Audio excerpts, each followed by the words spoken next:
I was just looking at some of your number, 200K for the live stream on Saturday. Yeah, 250. Damn, 250. that's Bro, crazy. Joshua Van's fans are insane.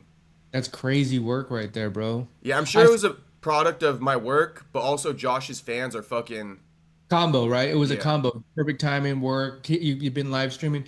I saw one of the topics that you brought up to today's show, like Joshua Van, what'd you say, real champion or Is he real champion or not? Because that's the big debate. I went back and forth on it. Hmm. At first, my initial react, we're live. Yeah, we're live. So what up, everybody? We What live up, Wednesday chat? show. Hang on, we got MTK back in the flesh. He missed last week, but here he is. MTK back. All right. Back. Bow, bow, bow. So when I first saw it, I was like, oh man, that's bullshit. I felt bad for Alexander Pantoja, right? Yeah. But after looking at it, if there was a street fight, Yeah.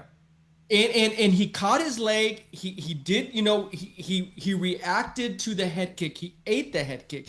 And it is kind of like a freak thing to happen. But at the same time, when you pick somebody up, there's the chances of those type of things happening.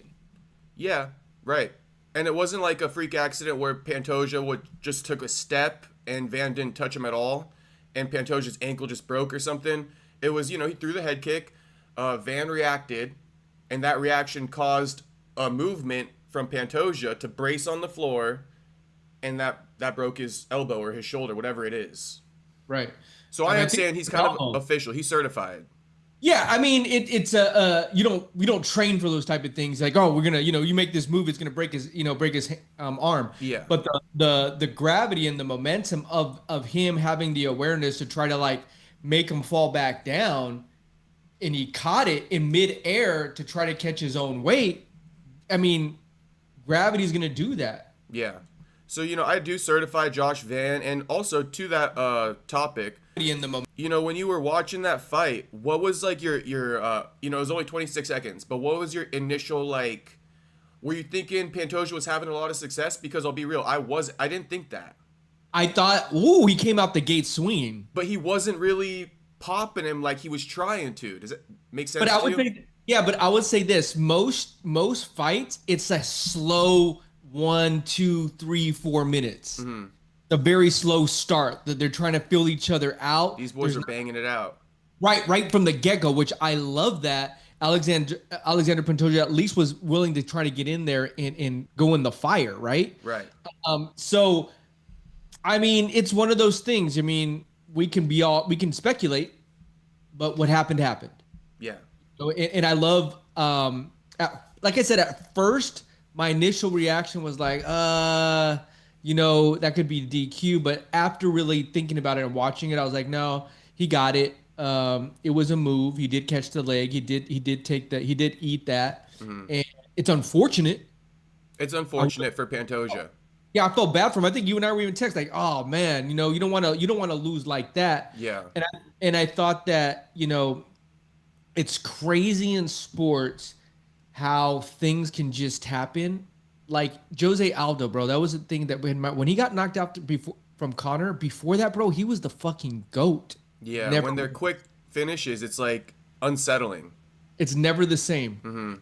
Hit that peak of like 35, 36, 37. It's almost like it's hard to get back on top. Who knows how long he's gonna be out? I mean, we could just be seeing a whole new wave of all these younger fighters.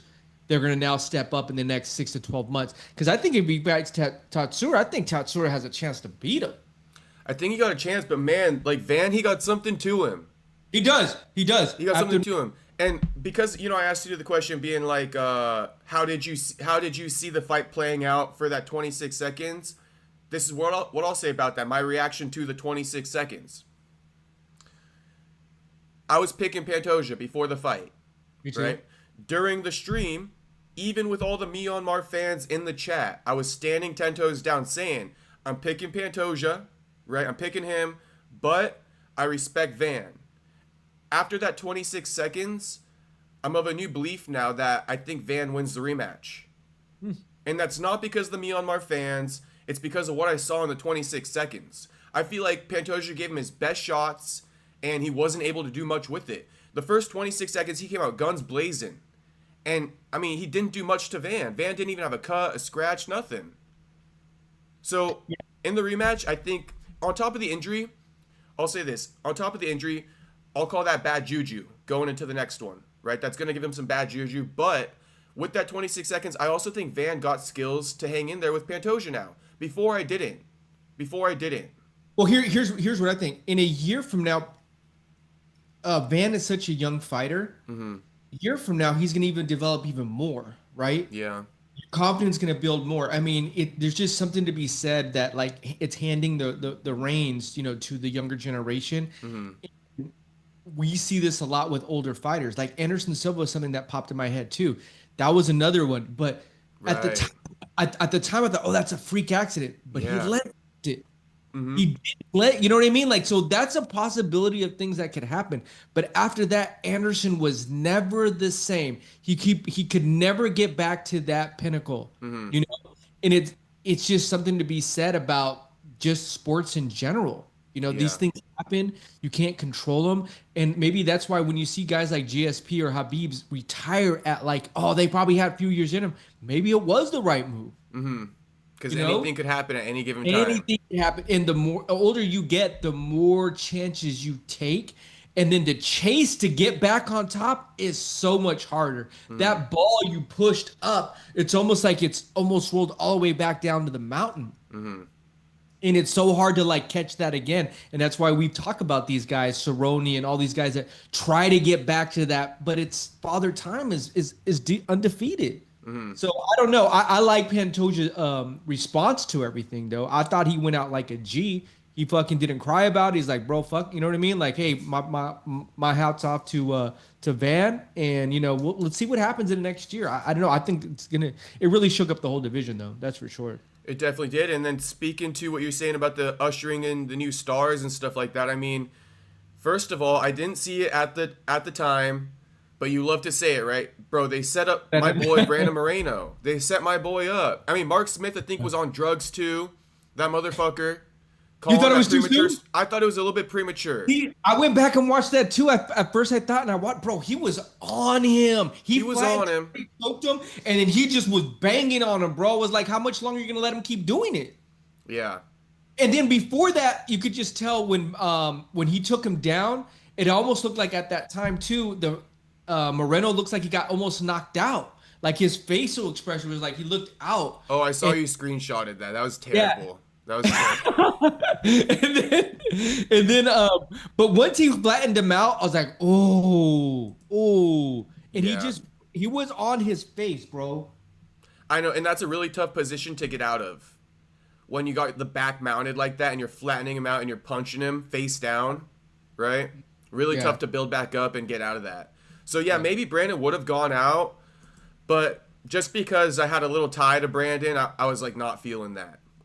I mean, he's Mexican, right? I was definitely rooting for him. But Tatsura, too, bro, he's made me a believer.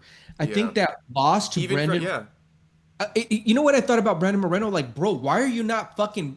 Like, where is that Brandon Moreno that we see all the time just, like... He just seemed like he started off real slow. He couldn't find him with the hands? Couldn't. Yeah, I did notice that part. And he wasn't even throwing them, though. He was trying to find his moment to throw, but yeah, he couldn't really find it. Whatever Tatsuro was doing, he was making it hard for Brandon to open up with the hands. Yeah. So, I mean, and I think, too, the Joshua Van versus... I thought Brandon Royval and Moreno were kind of the top boxers in that division. But Joshua Van outboxed Royval. Like, he was throwing four... Of course, He was throwing 4 or 5 combos. And that's his style, too, right? When he got caught with Charles Energy Johnson, he got caught. But he was beating Charles Johnson. So, you know, that Tatsura and Joshua Van, bro, they're in the fucking 25. Yep. And guess what? They both got a country behind them. Right. Japan and Myanmar. Dana said in the post-fight press conference, I told my guy, look at venues Tatsura in got Japan. some big following. I didn't realize how big his... I think he has, he's in the millions on IG. Yeah, and I think the UFC licking their chops. Okay, so with their followings, with Dana setting up or telling his guys to look for venues in Japan now, he all but confirmed it's Van versus Tyra. He even went as far as to say that Pantoja not going to be back for a long time, even before we get MRIs back and shit like that. Yeah. Right? Do you think the UFC set up Brandon Moreno to lose to Tyra in hindsight? I don't think so, because I think they still thought Moreno had more. Well, was he number 2 ranked? Yeah, I must say I think they set him up, though. I mean, I think that, okay, so I think during the Royval fight, I thought it was a setup, Royval. Mm-hmm. And Royval showed, hey, man, I'm better standing up and boxing towards you. Mm-hmm. And we kind of know how good Tatsura is on the ground. Like, he's fucking deadly. Yeah.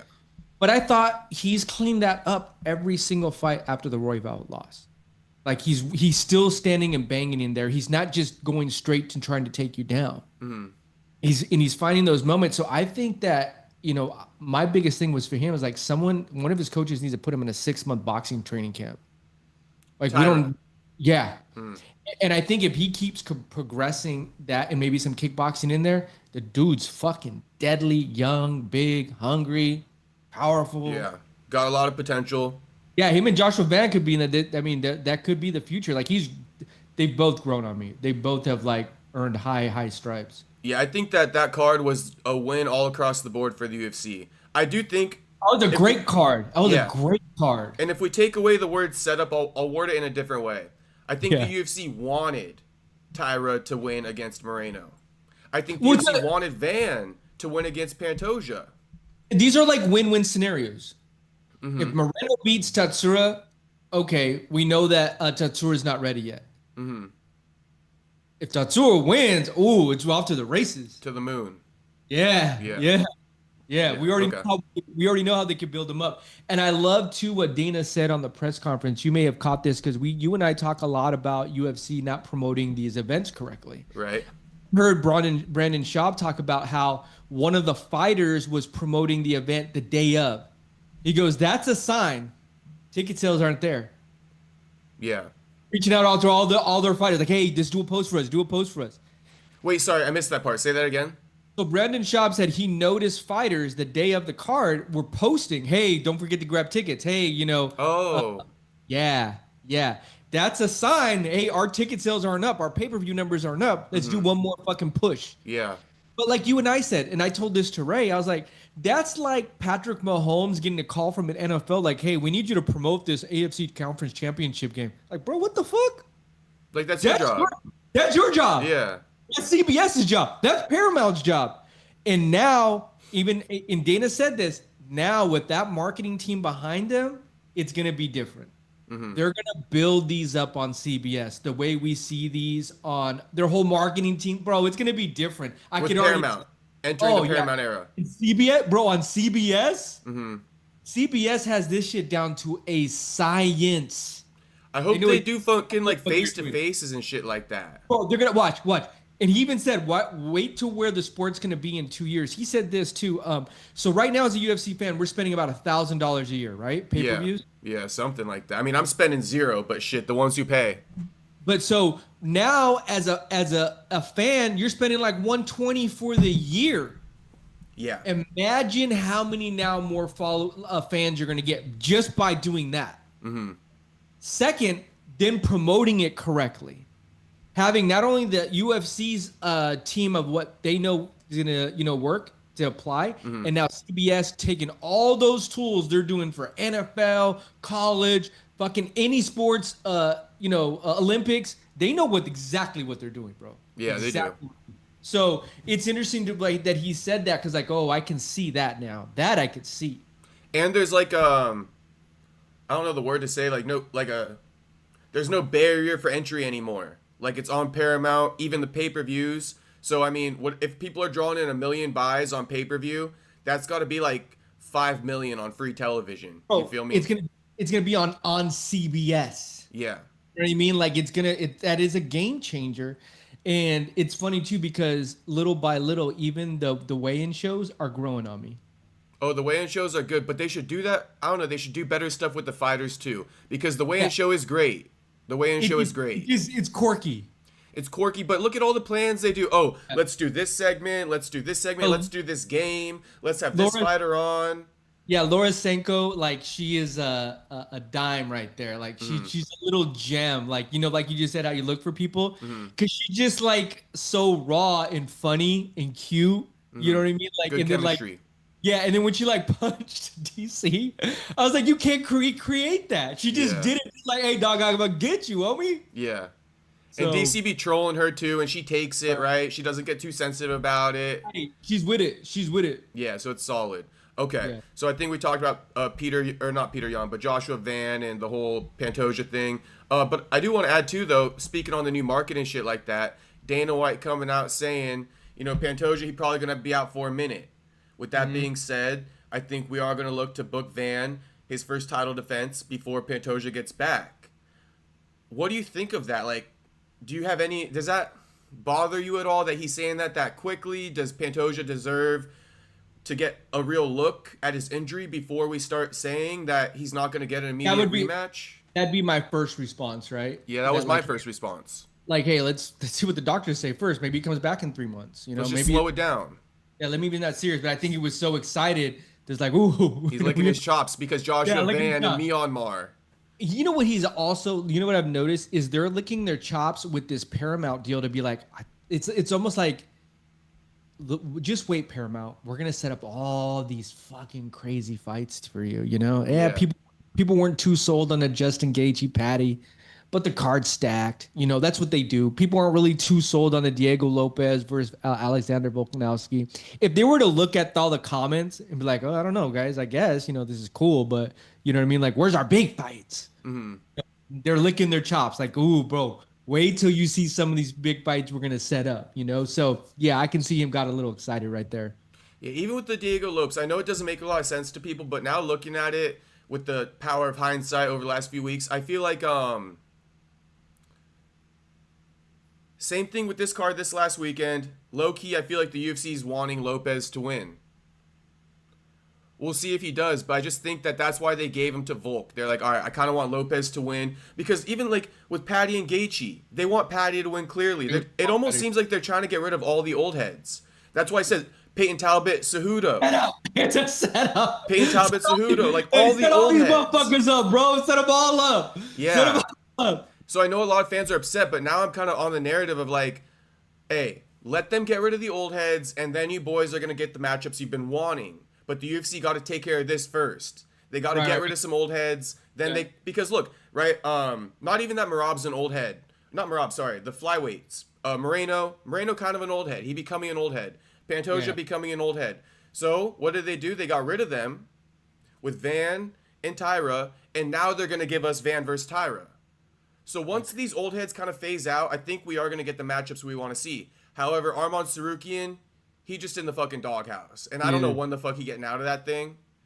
You feel me? But Arman definitely in the doghouse. He's not somebody that I'm talking about.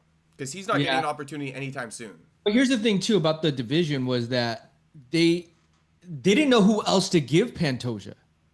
Pantoja has gone through everybody. They tried Steve Ursay, couldn't do that. They just kept throwing these guys out here. Joshua Van had some steam, like, all right, now let's just throw this young buck at him. You know what I mean? So it was another of those situations, a win. It's a win-win, but in a scenario where Van, how much did Van give to 1 million followers on Instagram after that? Let's take a look because, he drew in You said it usually doubles, right? Yeah, he drew in a crazy number. I knew he wasn't at the 1 million yet. Was he not? I don't think so. Yeah, so he only got 361,000. That's his total? That's his total on IG. So I think before he probably had 100, 150. You know what I mean? So like, that's not marketable. He still has a lot to learn. Tatsura's been doing this. Tatsura's Tatsuro got? He got 1 million, you said? Yeah, because before the previous organization, he was booming on social media. Well, okay, on Instagram, he got 146K. Tatsura? Yeah. I thought he had way more than that. Maybe it's the other guy. All right. Yeah, I mean, it's not a big deal that he only got 146K. In New York, and when I was in New York, I was feeling myself. I was drunk, and But shout out to everybody in the chat right now. Do you want to finish your point though? I didn't mean to cut you off. No. I just thought these guys like they now need to get them up to the point of like fan base because I mean I mean, get behind Tyra, get behind Van, and start marketing them, growing their fan base, just like they did for McGregor back in the day.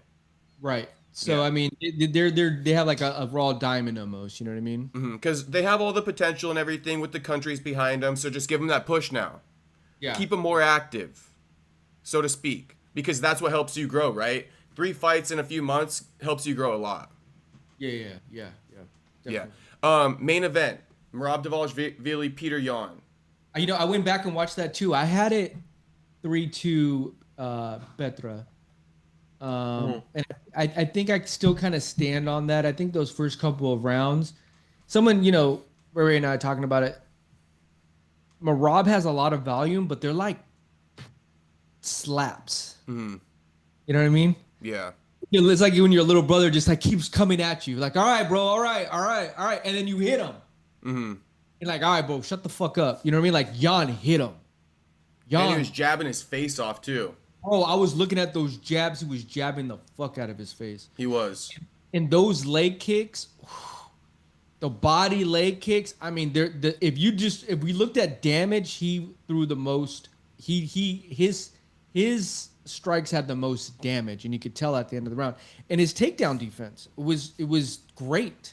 It was elite. And the wrestling back. Back was crazy. Who would have thought that? It was elite at all stages. Not even ChatGPT could have thought of that. Yeah, it was at all stages of the game. He defeated Merab. You know what I mean? No, he did for sure. Yeah, and well earned. And I've always kind of been a Petr Yan fan. I thought the Sean O'Malley fight, I thought that was really close. Really, I thought if they win another 2 rounds, I was like, Yan got this, and I would have gave it to Yan. But I was like, all right, they were trying to skyrocket Sean too at that time, right? Yeah, they were. Maybe a gifted decision. It was split. It could have gone either way. Right. The Aljo fight, the knee disqualification. First fighter to come back from a 3-fight losing streak and become a champion again, regain the title. Yeah, and all those other fights, they were right there. I think maybe that last Merab fight, I believe he did lose that, but he was injured. He was injured. So I mean, I love the fact that he took the long road. Definitely. He earned that. And I guess my question for you is, does Merab deserve that immediate?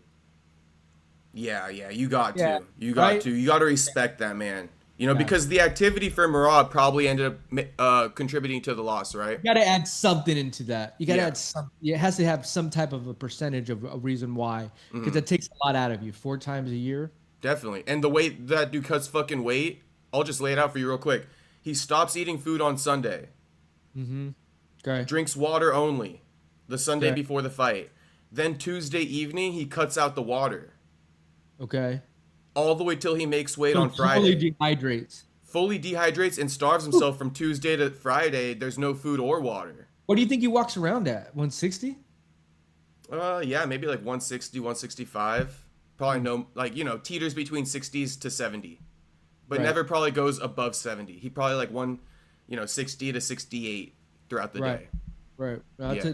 That's a tough weight cut for 4 times a year. That takes a lot of. You don't know how much that really deplenishes you, unless you probably have been through that. And look at those body shots. He kept getting rocked to the body, right? That too. That's gonna hurt a little bit more. Yeah, because you're losing like whatever it is, 20 pounds, 25 pounds over the course of a week. Where a lot of fighters, they show up to fight week and it's like, okay, I've already lost a lot of my weight. I just got to cut out 10 pounds of water, right? Throughout this fight week, lose 10 pounds of water. But Merab, he doing it all in that week.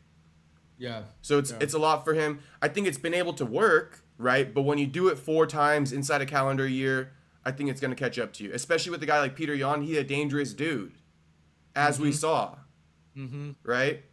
Yeah. Crazy body kicks, crazy jab, overhand right, knees to the body. I mean, Yan did it all, bro. Yan did it fucking all. I also like Yan because he kind of gangster. That's why I also like Joshua Van. He gangster. Yeah. I like how Yan was trolling Merab after the fight. And I like that Sean O'Malley cracked me up, bro. What did O'Malley say? No, he was all like, I gotta run the trilogy with Merab. We're 1-1. I'm like, dog, you're not 1-1. You 0-2 and you got finished first or worse in the second fight. Yeah, in his mind, he won the first one. He lost the second one, but now they can do the trilogy. I'm like, dog, shut. He got a better chance fighting Petr Yan again. We'll see. He does. If Merab doesn't get that first title shot against Yan, it'll be O'Malley probably if he beats Yadong. But I think you're right. I think God, so much can change because like that White House could come up and he could be like, "Hey, dog, I'm gonna represent America." Like that's you what gotta, people are calling for. Russia versus fucking U.S. and shit. So like I don't know. It's gonna be interesting how they spin all this stuff when it goes to the White House. But I think Merab definitely deserves it. What do you have? 3 or 4 title defenses? Yeah. Umar, Sean twice. So that's 3 so far. Corey Sandhagen, and then that was his 5th right there. He's trying to. So. Hopefully Merab can get it. We'll see. Yeah. But also, let me just read it to you real quick, what Merab said to Petr Yan today, just to kind of get a reaction from you. So, obviously Petr Yan and Merab were communicating on X over the last couple of days, and it's been respectful. But then Petr Yan did an interview, and they were asking about the respect they were exchanging, and Petr Yan was like, "Oh, that's my manager Sayat. That's not me." And then they're also like, "Well, do you think you guys can be friends and training partners after the rematch? If you guys are cool?" And he's like, "Nah, we'll probably never be friends." Ooh. So here's what Merab says, because Merab was buying into it. He's like, "Fuck that dude." So Merab was like, let me get it. Merab goes, "Fans and friends, listen to this guy now, Petr Yan. Never believe a word he says. Just admitted he doesn't write his own social media. Said he never said, 'see you, friend,' or said 'speedy recovery, friend,' yesterday on Twitter. Wasn't him, quote unquote. How quickly he changed his mind. Thought he was humbled when I beat him in 2023, and I was friendly toward him. Forget it now, liar. Game on." And then he has one more. He says, "Hey, Petr Yan, you would be respectable if you really called me friend, but instead you choose these two as friends. Anatoly Malikin bet me 50K, never paid his bet like a real man. Mr. St. Patrick called out and cursed at my friend's mother. Then instead of taking me on like a man after I slapped his coward face, he made me pay fines and go to court. Yeah, you got some good friends there." So Merab low-key butthurt that Petr Yan doesn't want to be friends with him, and he's friends with a couple scumbags that have a beef with Merab too. The Real Housewives of the UFC. It's too good. Gotta love it, bro. It's too fucking good. I love when Merab crashes out though. Nothing better than a Merab crash out. Yeah. Nothing better. I mean, that's a hard loss to swallow too. I mean, that was a hard loss. He's been taking it well though until fucking Petr Yan said he doesn't want to be friends with him. And his face is all fucked up. I don't know how well you could take that shit. Yeah, his face was messed up for sure. Bro, he got slammed on the fucking canvas off a takedown. Yeah, got cut right here. Yeah. No, but I really did look up on ChatGPT, like, can you develop a game plan for Petr Yan to beat Merab? And not once in that game plan did they say that Petr Yan should wrestle back. So the fact that Petr Yan's team planned that, it just shows, AI still ain't better than the fucking human brain if you really locked in. Right. Right? Because they thought of the better game plan than ChatGPT. Yeah. I want to read a couple chats before we switch to the next topic. Shout out to all the boys watching. I'll just shout you boys out real quick. Kevin from Chicago, Drum Trap, Him CR, Andrew Nance, Mgal, HT, Chris Mistek, True Silence. Any usual suspects or what? These are all usual suspects. Oh, really? Yeah, all right, this is a squad now. This is a squad now. Okay. Full squad. So shout out to the whole squad. True Silence saying Merab is so innocent. He is, and that's what makes his crash outs even funnier because he got an innocent mind to him. True Silence. They both Orthodox, but Merab is the true humble Christian. Oh, they must be talking about something. Laura says she was on her back for 25 minutes. It's not that bad. Yeah, I don't doubt it. I don't doubt that at one point in time. Everybody liked the video. Shout out Andrew Nance. Oh, Francis was for sure lying. Chris Mistek. What up, HT? Another person, him, goes, what up, bro? Saw your Jamal video and I agree, but if he would have worded it differently, it would be much better for him. I got you, him. We're going to talk about that. So let's talk about that. Better. He don't know, bro. And I just, okay. He from the hood. I was saying he from the hood. It's a little bit different. Okay, here's the thing. I just dropped a reaction too. Once you sent me that topic, I had to go back and watch some of this shit. Yeah. I dropped a reaction, so it's perfect timing. This is messy. One, Okay. 2, you can't be saying that type of stuff to women, bro. Like, you just can't. You know what I mean? Like, I don't give a fuck how out of pocket she gets. And then 3, we find out he was trying to smash a couple years ago. He was trying to smash. You know what I mean? And so, like, he's all like, oh, my girl already knew. But I'm like, bro, why? I don't know, bro. Joanna, it's one of those, like, butterfaces for me and shit. Oh, she's not hot at all. No, She not hot at all. Motherfuckers are thirsty on her, dog. Like, you know, there's a lot of girls in the UFC that dudes are thirsty on. I'm like, in real life, bro, I would never have ever tried to approach. Like, buddy, you are tripping. Tripping. Yeah, they may have to, like, a 90% of them have a really, really good booty, but beyond that, I don't know what we're doing. Yeah, she got nothing. Just give me 1 second, and then I'll give you my reaction to it. Like, literally 5 seconds. Yeah. Listen, homies in the chat, look at Jamahal Hill. That was just messy. For him to go and say, you know, oh, you know, I'm gonna fuck you up too. Come on, bro. Like, okay, so I'm sure you will be intrigued to hear my reaction to the whole thing. All right, I was just gonna say this. What happened at that day at the event? At first, it sounded like his girl was there, right? Yeah, but she wasn't. Right. It sounded like maybe he was trying to protect her, but then he took it too far. Even all the shit she was saying, and I'm sure they both were drinking. I'm sure they both were like fucking sober there and shit, partying. You know what I mean? So then if more feelings are gonna fly out. But I think they both were in their feelings. Yeah. Now I think it's kind of okay that he said what he said.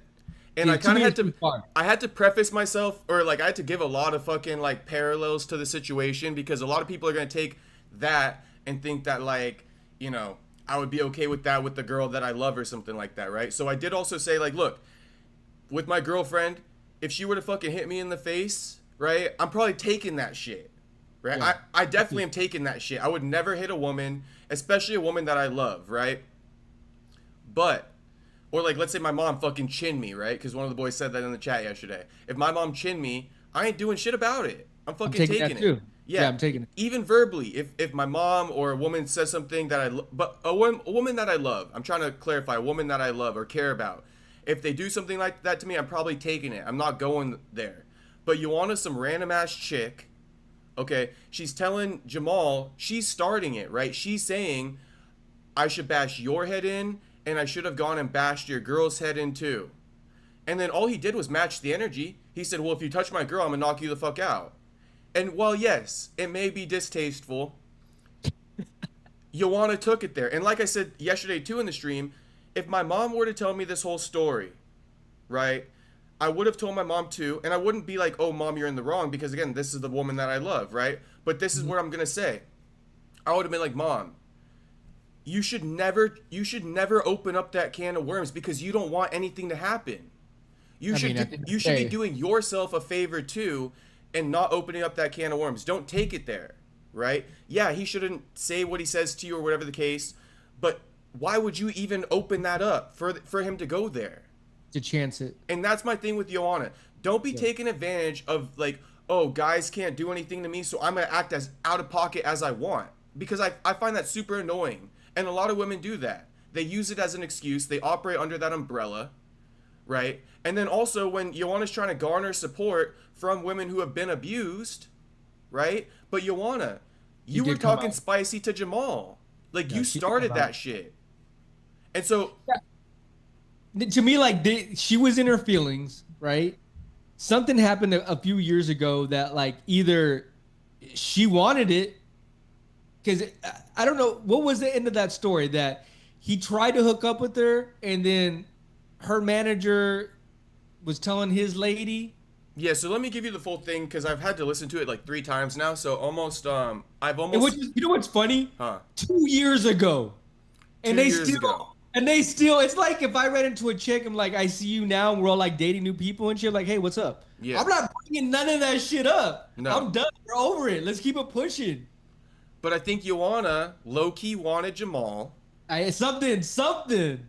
Here's what I'll say. I'm gonna break it down for you. Oh, you a player now?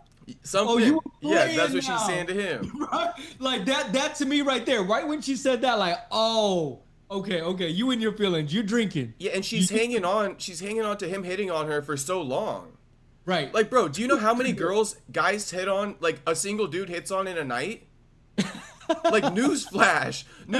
When you get a text from a dude, girls out there, that was the 10th one. he probably sent like 5 other text messages to chicks, just in the case you don't respond to him. Copy paste. Yeah, facts. Come on now, they should know this shit. But Joanna, it's the only dude who's been hit on her. She felt special. So let me almost break this down real quick. Okay. So it all started, right? UFC 295 fight week. He hits on Joanna. Right? He pulls up on Joanna. They kick it for a little bit. In the party bus. Yeah, in the party bus or whatever, but he meets her at a hookah lounge, right? Okay. But you can tell that Jamal's trying to fuck by his game. He's like, hey, I'm at this bar, come to the bar. Right? He's like, hey, what's your phone number? Right? So clearly he's trying to cross a barrier with her that's not friendly. Right? He's trying to put it out there without putting it out there. Anyway, it gets to a point where they meet up at the hookah bar. It doesn't work. Jamal says he took his ball and he went home, right? Okay. So Jamal goes back to the hotel because Joanna playing hard to get, right? She playing her little game. Takes his ball and he goes home. He texts her. He says, shaking my head. Sends another DM to her saying that. Shaking my head. So basically imagine Jamal posted up in bed after kicking it with the girl at the bar.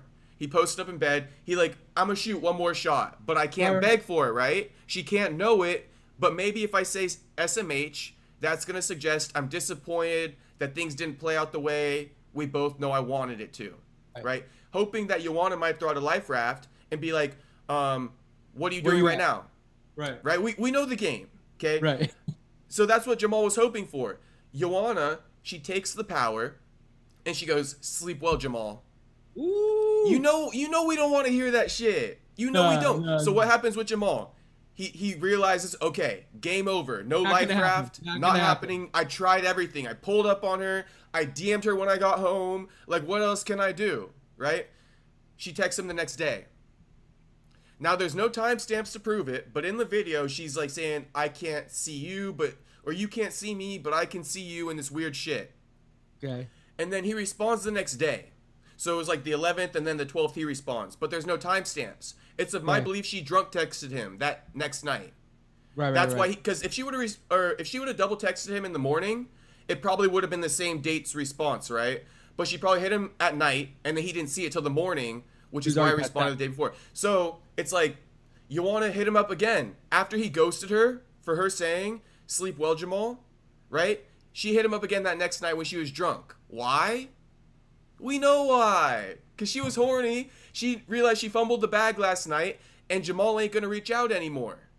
Right? She knows the ball's in her court now. She knows it. So she double texts him.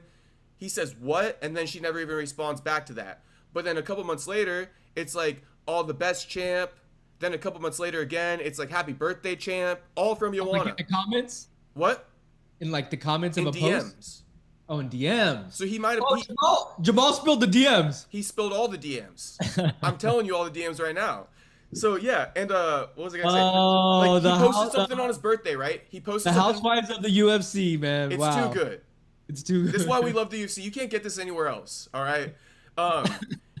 He posted something on his story for his birthday, right? She slid in through the DM there, through the story, and she's like, "Happy birthday, champ." Right? And like I also said previously before that, she said like all the best, champ. Now, she didn't know Jamal had a girlfriend at this time yet, right? She didn't know yet. That's why she was sliding in the DM still, trying to get that dick still. Sorry for my vulgarity. Okay, at least I didn't say BBC, but shit, I just said it. Okay? Right. Anyway, fast forward to when he runs into Joanna at an event with Joanna's manager. This time he's with his girl. Right. So now Joanna starts feeling bad because she's like, oh, he got a boyfriend. I've been sliding, right? He got a girlfriend and I've been sliding. So now she felt some type of way about that. Right. I think that's why the manager was saying something like, stirring up the pot. Because Joanna's like, hey, like Jamal was hitting on me. I was DMing him. He's got a girlfriend. I didn't know that shit. Right? Mm-hmm.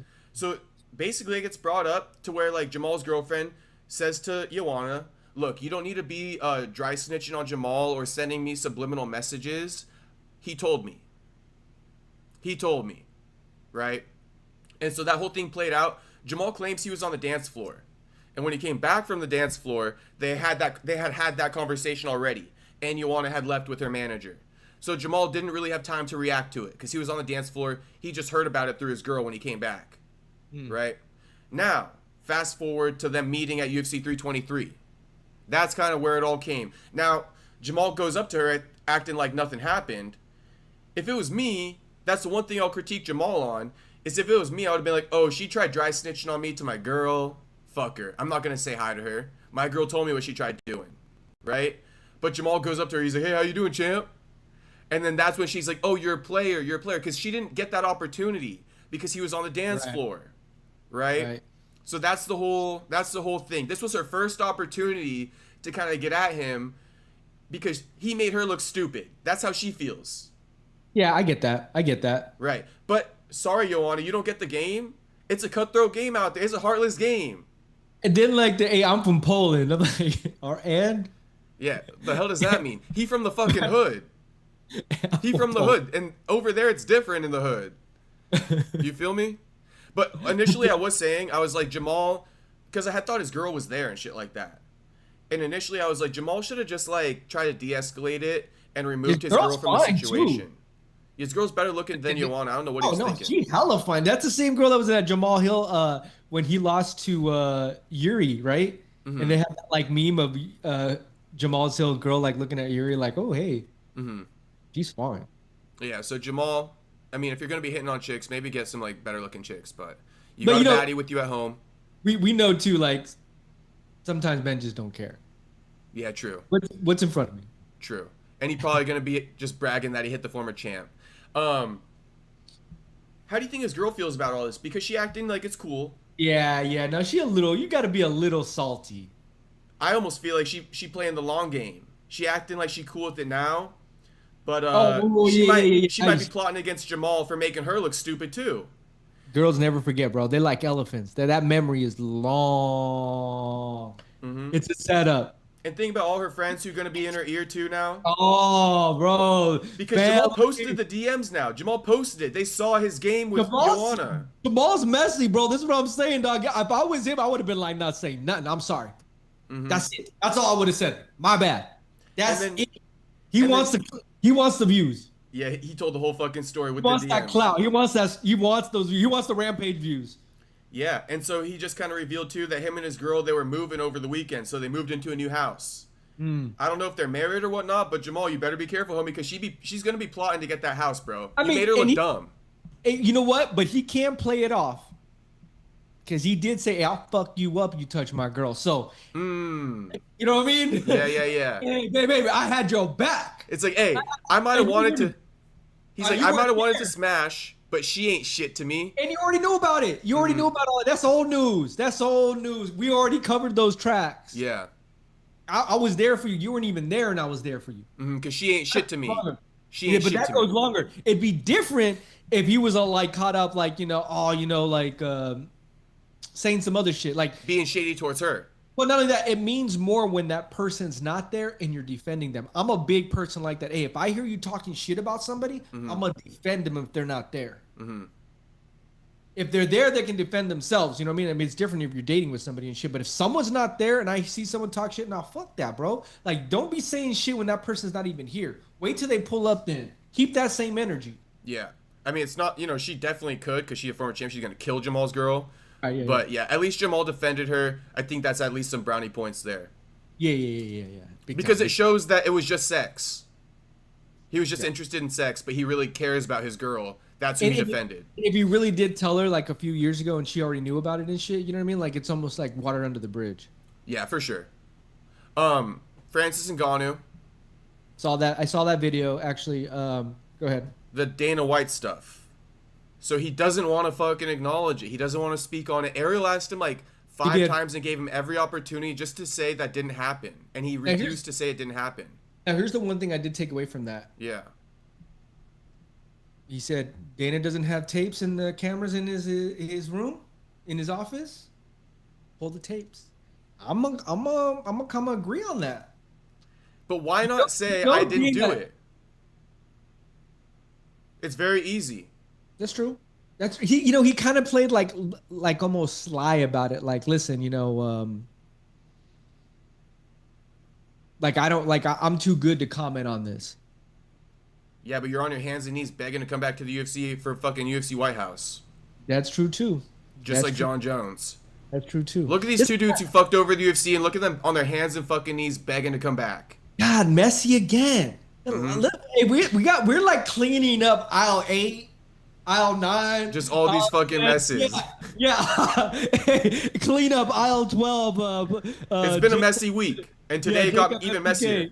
Bro, like, sheesh. And then Ariel's over there just pouring fucking slop down on every aisle. Yeah. Ariel loves a good beef, a good drama. He's like the Adam 22 of the UFC. Ariel is for sure. Even Dana White getting asked about Aspinall, his comments in the post-fight press conference, that was directly from Ariel's show, where he's like, Tom says that he hasn't spoke to you since the injury. Who asked him that question? Ariel. Yeah, he's like, listen, guys, look it. We got a whole team talking to people here. We got a whole team. I don't talk to every fighter. Because Dana got it. Dana's like, listen, I'm not gonna beef with Tom over some stupid ass question Ariel asked him and give Ariel what he wants. Yeah. Right, so he just shut it down. He's like, listen, I don't got nothing against Tom. Like, my bad if I misspoke. You know what I mean? But yeah, I haven't really talked to him. Like, we got other people checking on him. Like, sue me. And it's like, yeah, that makes sense. But it is interesting to see Dana White throw Ngannou under the bus. Those. I'm sure anybody would feel threatened if heavyweight UFC champion of the world fucking was, like, hey, say something stupid. Like, he fuck them both up. It's going to take a while for security to get in there. Mm-hmm. Like, you better have security right on the spot. Well, according to Dana, he put hands on him too, so. Yeah, and I'm what is that? What does that mean? Like, hey, when you put hands on somebody, like, hey. No, he grabbed him by the collar.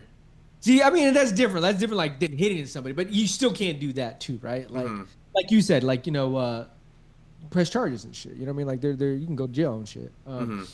So evidently, but I believe Francis did it. He didn't fucking deny it. What else am I supposed to do? I think he did too. But it is interesting for him to be like, hey, well, then release the tapes. Yeah, that was kind of the one.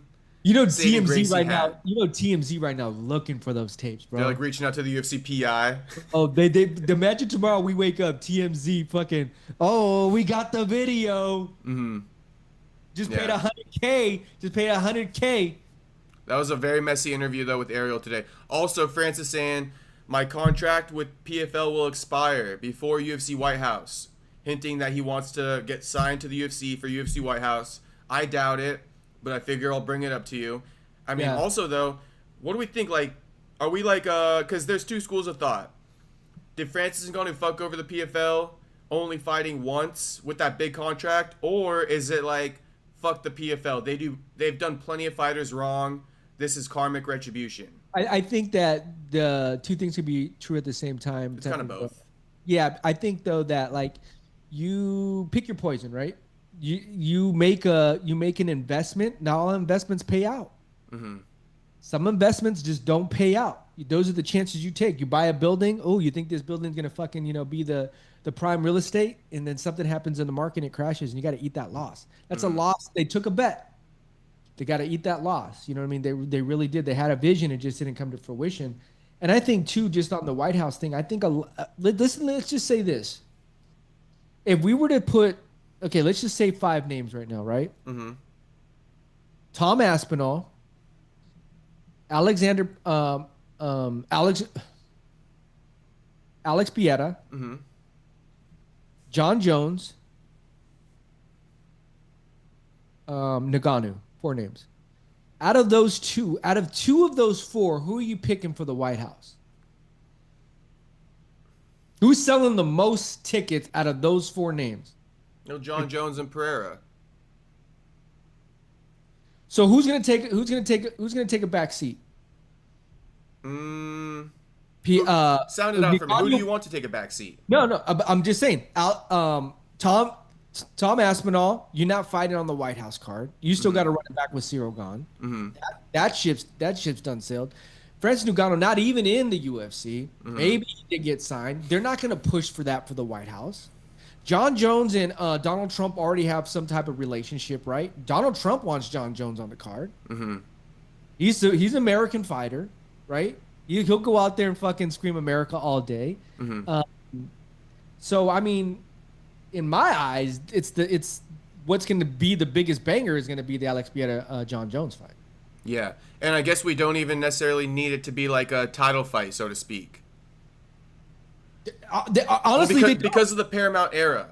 Because of the Paramount era, also like title fights can also be fight night cards now. They don't have to be pay-per-views, if that makes sense. So vice versa, like a pay-per-view or a numbered card doesn't exactly have to be a title fight. What if they do this? Tom Aspinall still can't fight because of the injury. He has to vacate the belt. It's coming. It's coming. Interim heavyweight title fight. Interim to heavyweight title fight. Another interim for the heavyweight division is crazy. But we would be there for it. We wouldn't care. I mean, I'm gonna eat it up. Exactly. Mm-hmm. I'm gonna eat it up. If I'm Dana and them, I'm like, please still be injured.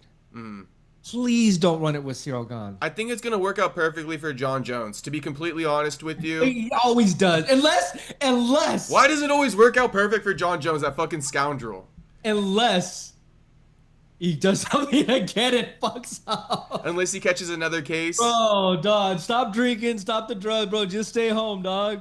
Yeah, seriously. If you just stay home, John, you probably will be able to get that fight at UFC White House. Just don't fuck it up for yourself. Just go kick it with Habib for fucking 6 months, dog. Shout out Habib. Shout out to Habib for sure. Okay, so yeah, I mean, shit. But to be honest with you, I don't think Ngannou's getting re-signed to the UFC just because we're talking about that with PFL. Ngannou essentially burned a bridge with PFL because he's already saying before he's even done with PFL with his contract ending, he in the aerial interview, he's like basically saying like my contract will be up before UFC White House, so I'd like to fight on UFC White House. There's no way PFL is going to re-sign him talking like that. Oh hell no. But then he already burned the bridge with the UFC. You know, Francis might be kind of dumb. Low key. I would say this: he's burning made all his bridges, but he's getting a lot of bank. So that's what I was gonna say. He's made more money than he probably would have ever made with the UFC. I think you and I have had this discussion before. He made. I forgot what did the PFL pay him? 20 mil. An ungodly number. Or was it? It was around 20, or was it north of that? Maybe I don't know, 10 mil or something. Okay. The boxing match. How much did that make him? 40 mil. Probably 30, 40 mil, 50 mil. Oh, he's came out on top at the end. He had two of those. So he's AJ and Fury. He wouldn't have made that in the past 2-3 years with the UFC. No. Even if a John Jones fight. Right. So Maybe he should just retire. Honestly, he if the goal was to be the UFC champion and not care about the money, he wouldn't have cared and made it work with Dana. He didn't go down that path. He said, "Fuck it, I want the money." Yeah. And he took the money and he got it. So I mean, he's winning. I think he's winning. He's winning. I guess now. Fast forward to now, it's like if he has a desire to keep fighting, he probably burned all his bridges. Right? There's nowhere for him to go. If he has a desire to keep fighting, but just wipe your tears with your money, homie. Wipe your tears with your fucking money. Yeah, and he kind of old. Alexa, how old is Francis Ngannou? Let's see if she can go. This is the Alexa segment. Yeah, the Alexa segment. Who can get it faster? Francis Nevada Chase was born on February 22nd, 1860, and died 1860. All right, Alexa off. Nah, bitch. 39. He an old dog. Bro. 39. You an old dog. Yeah, the Alexa segment went south right there. She said 1860. UFC might just fucking sign Ngannou to get him flatlined by one of their fucking fighters. That's not a bad move. Maybe. I don't think, but it would be so minimal. He wouldn't do it, bro. They're not. They wouldn't. They're gonna get hung up on negotiation, aren't they? Before happens. You'd want what? 4-fight contract, $2 million guaranteed. 5 million, yeah, some stupid number. Right, and then they're gonna be like, 2-fight contract, 500,000. Wallow that. Sorry, not sorry. And then it's like, okay, I guess if you really want to compete, you gotta take it. But and like you're not even ranked, and you gotta earn. You gotta work all the way back up. Yeah. Not giving you no easy fights. Facts. Shout out to Francis Ngannou. Just retire, homie. Yeah, take the money. Yeah. Take the money. Just gonna read one chat. HT says Kamaru is going to eat his own words, saying Dana is lying about Francis putting his hand on him. That could jeopardize his chance at the next title fight. Oh, yeah. Oh, interesting. Although I don't think Dana really cares. I think Dana lets fighters like say whatever they want, so to speak. Yeah. It's a part of the promotion, right? If you shut up Kamaru just because he doesn't say something unfavorable of what you think, then nobody's going to talk about you. Now they're not going to grow your name either. So it's okay. The good and the bad. I think it'll... You know, Kamaru still might get that shot, which I think is egregious, but it is what it is. Speaking of that, we got AJD saying Peter versus Sean. And then Tom D saying he definitely screwed over the PFL, but was less work than he would have in the UFC. Oh, exactly. Yeah. I got you. And less money. He would have got less money at the UFC. And it was an easier opponent with Renan Ferreira. Yep. And he got the chance to go do the boxing shit, so... Yeah, I got one more chat I'll read, and then we'll get to the next topic. I'll read a couple. Owen says, Jamal ain't from no hood. Wyoming, Michigan, LMAO. He from the hood, isn't he not? He's somewhere down in Michigan. I don't know I don't know, I don't know if he's from Detroit or where the fuck he's from. Come on, Jamal ain't from no fucking suburb. I don't get those vibes from him. The other one, this is a funny one. Even if Hill rarely hits on people, nobody finna wait on Joanna forever. Hey, that's a like I wake up the next morning like, all right, cool. Yeah. Cool. Yeah, it's all good. I'm glad that one didn't work out for me, right? What the hell was I thinking? That's one of those. Jamal woke up and he's like, what the hell was I thinking hitting on Joanna last night? Exactly. This says Chicago. I think he is from Chicago, actually. Who knows, bro? It's okay. Because I know he trains in Michigan, though. And I think he went to high school in Wyoming, Michigan. Okay. But then he moved to Grand Rapids. And Grand Rapids is the hood. I mean, at this stage, at this point of his career, he's not, hanging out in the hood and shit. No. But Grand Rapids, Michigan is like a really low poverty. Hey, it's hoodish, yeah, for sure. Yeah. That's where they had that whole water crisis and shit. And that's where Floyd Mayweather's from. Floyd Mayweather's from Grand Rapids, Michigan. Kids? Damn, he definitely from the hood. He got 6 kids. He's been in jail multiple times too. Like the homie can't stay out of trouble either, dog. Oh, has he been arrested and shit? Yeah, remember he hit his brother or something. Yeah. All kinds of little skirmishes. Okay, AJD going off in the chat, so let me show him some love. AJD says, I'm gonna read them all. He goes, right. Peter versus Sean, so now he doesn't get KO'd, so win-win. Can get undercard, same pay-per-view and win. Okay, AJD, I'm having a hard time understanding this. But you said under Islam versus Usman and Ilia versus Patty if Patty wins, so 3 big titles. Bro, AJD, just drop the 3 matchups you want in the chat so I can read it off clearly. Tell me the 3 title fights you want. You want Ilia versus Patty, Islam versus Usman, and O'Malley versus Yan or something? Yeah, that's what he wants. He wants Peter versus Sean, he wants Ilia versus Patty, and he wants Islam versus Usman all on one card, the White House card. I mean, shit, I wouldn't... You give me 3 title fights, I'm not going to say shit. Yeah, I mean, yeah, of course, yeah. Yeah. Well, apparently, White House has 8 to 9 title fights. You believe that, or is that cap? AJD, you don't have to read it out loud. I know, AJD, but I wanted to. I know you don't want me reading them out loud, but I had to on that one. I don't know. I mean, they're trying to really shake something up for that White House card. I mean, they're really gonna be like, they want that to be like a Super Bowl shit. Like, bro, they said 100,000 people, or Trump said that. That's a lot of people that will be there. Yeah, 100,000. But beyond that, bro, like if they're trying to I think they said the Thursday game for the NFL on CBS was like 50 million. You know what I mean? Mm-hmm. So they're gonna put it on CBS. So they're gonna get that type of viewership. Like, imagine they got 25 million. Then you all Trump's fans. You know what I mean? Like, just Trump fans are gonna just want to go support it. You know what I mean? Not even on top of the UFC shit. So who knows? They may get crazy. Yeah. But you can't do 8. How many divisions are in the UFC? I know, right? There's like 10. 4 is enough. 4 would be good. 4 is enough for sure.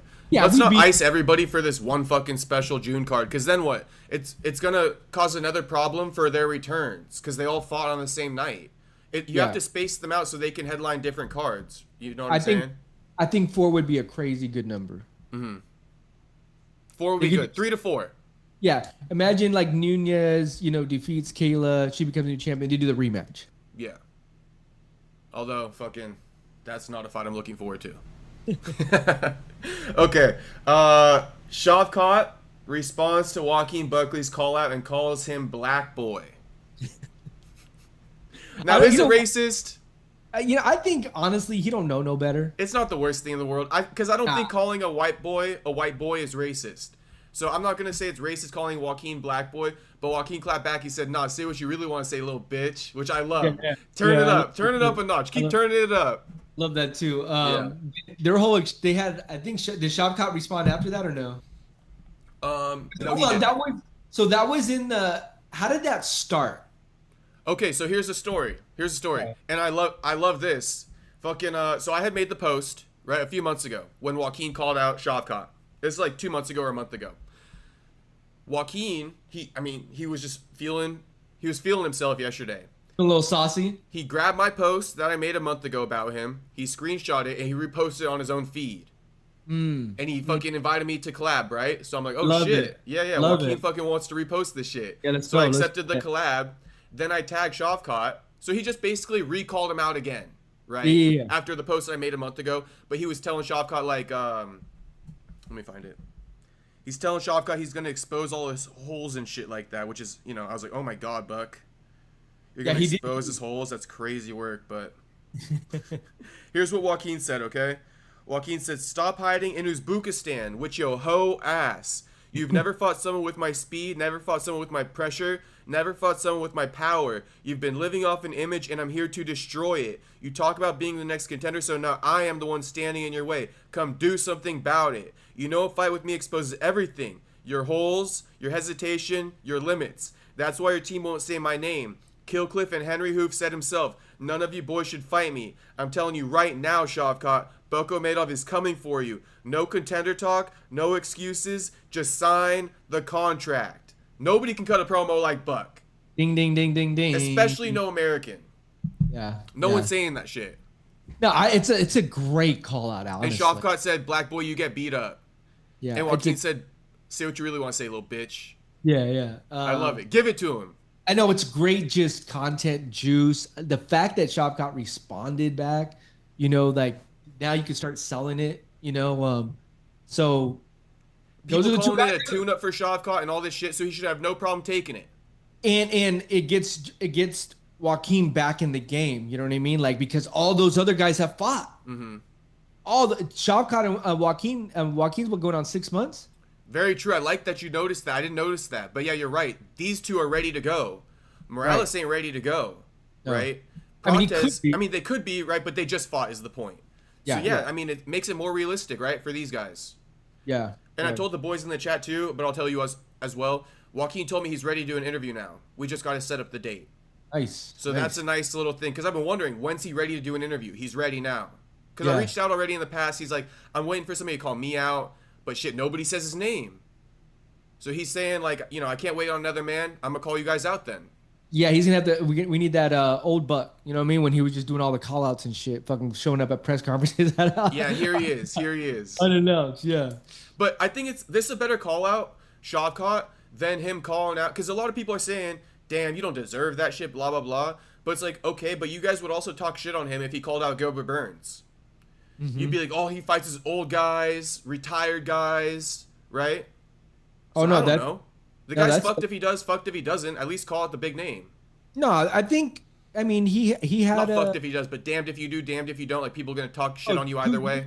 2 years ago, he wasn't even in the rankings. You know what I mean? So, like, a lot has happened for him in the past 24 months. Mm-hmm. Fought, the year before that, he fought 4 times, right? Mm-hmm. To get to that point, to fight Kamaru Usman in Atlanta. Mm-hmm.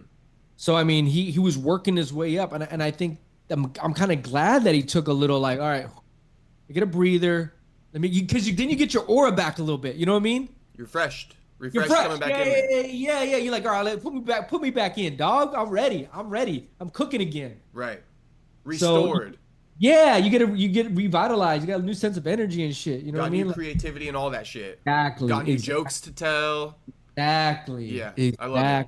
A whole new game plan against whole new fighters. Now he can go after the Shavkats of the world. He can go after the Sean Brady's of the world. He can go, you know what I mean? Like he has 4 or 5 guys that can kind of go after that can put him right back in the race, right back in title contention. Because the fans love him. The fans do love him, whether they love to hate him or they love him. His peers love him, bro. They love him just because who he is, just how he talks. You know what I mean? He keeps it real out there. Facts. Like that doesn't. It's like when you watch some fighters, like it just seems so like Colby. It just seems so fake. Joaquin just giving you to how it is, just who he is. That one he just dropped with Joanna, that shit is fun too. That was funny. You did that shit. That was funny, dog. It's like leave it to Buck to say that shit. Yeah, with the newspaper. Bro, yeah. Come on now. then you got Ariel. I saw his little clip that he dropped, but he's like roasting Joaquin for that. He's like, yeah, Joaquin and Jamal are cut from the same cloth. It's like, dude, you're so negative towards him. Ariel hates him for whatever reason. Because Joaquin called him out for pinning fighters against the UFC, just like Ariel just did with Tom Aspinall and Dana White. Low key, they know what they're doing behind the scenes. They do. Let me think of the other topic or find it here. Hey, I don't know if we talked about this last time. So what happened with DJ and Guru? Oh, DJ and Guru? Let me put on a sweater, dude. It's fucking cold. I'm here like shivering and shit. Man, you don't need no sweater, dog. Hey, put it in. Put it in there. Put it in the chat. Hashtag no sweater. Man the fuck up. Hashtag no sweater game. I couldn't hear you. I said hashtag chat. Put it in there. Hashtag no sweater gang. No sweater gang. Fucking it got dark. Hashtag man the fuck up. No as soon sweater. As it turns 5 p.m., it's cold in here. Hey, pretty soon I'm gonna have the chat turn on you. No sweaters. Fucking, you gonna come just straight like fucking muscle shirt and shit. Wife beaters only. Wife beater only game. All right, what were we talking about? DJ and Guru. Oh, if you want to do the backstory on that. So it's been a few weeks, right, since all that went down. Yeah, and it was kind of a complicated matter, so I can explain it to you a little bit. So Guru, he'd be saying shit like calling the Russians inbreds and saying Guru? Send a bomb to the mountain in Dagestan and all that stuff. And DJ, he's got some producers who got in his ear and they're like, "Did you hear the stuff Guru said?" Right? Which is why I like as little bit of people and their opinions the better, bro. Because I don't think DJ even gave a fuck. But his producers are over here getting in his ear saying this is gonna get in the way of sponsorships. It's kind of like distasteful. Are you really gonna support this stuff? And then it makes DJ make a decision, and so DJ decided to separate from Guru. I will say this: there's something to be said about people that you work with that have kids and people that you work with that don't have kids. You know what I mean? Because like there's still an image like DJ could be going to like his kids like soccer games or you know what I mean, like dealing with other families. Like your image is a little bit different. You add sponsorship. You could be at 2 places at 2 different times in your lives and when you're working with people. And Guru's at a stage in his life right now where he just don't give a fuck. We don't know where Guru will be in 10 years. You know what I mean? DJ's already in his 40s, so he's lived that life. You know, but he the was catch for DJ is that we all believe, at least I believe, and I've seen a lot of people commenting saying they believe this too. That's the whole reason why I wanted Guru on his platform in the first place. It ain't nothing new. In fact, Guru been saying this shit for years. He knew what he was. Yeah, and you're right. He knew what he was getting involved in. This should be a surprise to him. Yeah. I mean. So you thought you could bring him on and then change his gimmick or something like that? Like, bro, if you didn't align with him before that, then why invite him on? Crazy. I don't know if we said it, but I thought in the back of my mind, this ain't gonna work out. I just thought kind of right based off what you just said with the kids and being at different stages in your life. Yeah. DJ just cut different. But DJ be like clip farming too much. Even with Pantoja, people are on DJ's ass every step of the way. With the Pantoja fight, he was like celebrating when Pantoja got injured because his streak was still intact, and people are like, this dude has become a whole different person since he became a YouTuber. Like they hate it about him so much. And it's like, DJ, pick one, bro. Be yourself or be a YouTuber, but you can't be both. You'll be can't be both. You'll be crazy work. Blueface DJ podcast. Yeah. No. Blueface Guru. Blueface Guru. Oh, because Blueface wouldn't give a fuck. Blueface he not tapped in enough though. I feel you though. Oh, shit, me and I'm not even trying to glaze, but you know, at the end of the day, think about it. Blueface on. Get Me and Blueface Guru. on. I'm saying me and Guru. That'd be fun too. But No you one gotta can get control Blueface me. on. No one can control Guru. Yeah, that'd be a sick collab too. That would be the one where you can say whatever the fuck you want. You know what I'm saying? But I'm gonna put all my energy in 2026 to try to get you Blueface on the show. All right. I mean, shit. If I got Blueface on, I'd be ecstatic. I know some of his contacts, so. Shit, I would be ecstatic. I've covered a lot of his game in the live streams. Yeah, I know you have. I have for sure. Blueface, wild. I'd be featuring him. Shout out to Blueface. What were we just talking about though? On Schoolyard. On Schoolyard. Dead homies. What were we just talking about? I don't know. What was the next topic though? I was gonna ask you about the Royval and Cop upcoming card. It's a decent card. It's the last card of the year.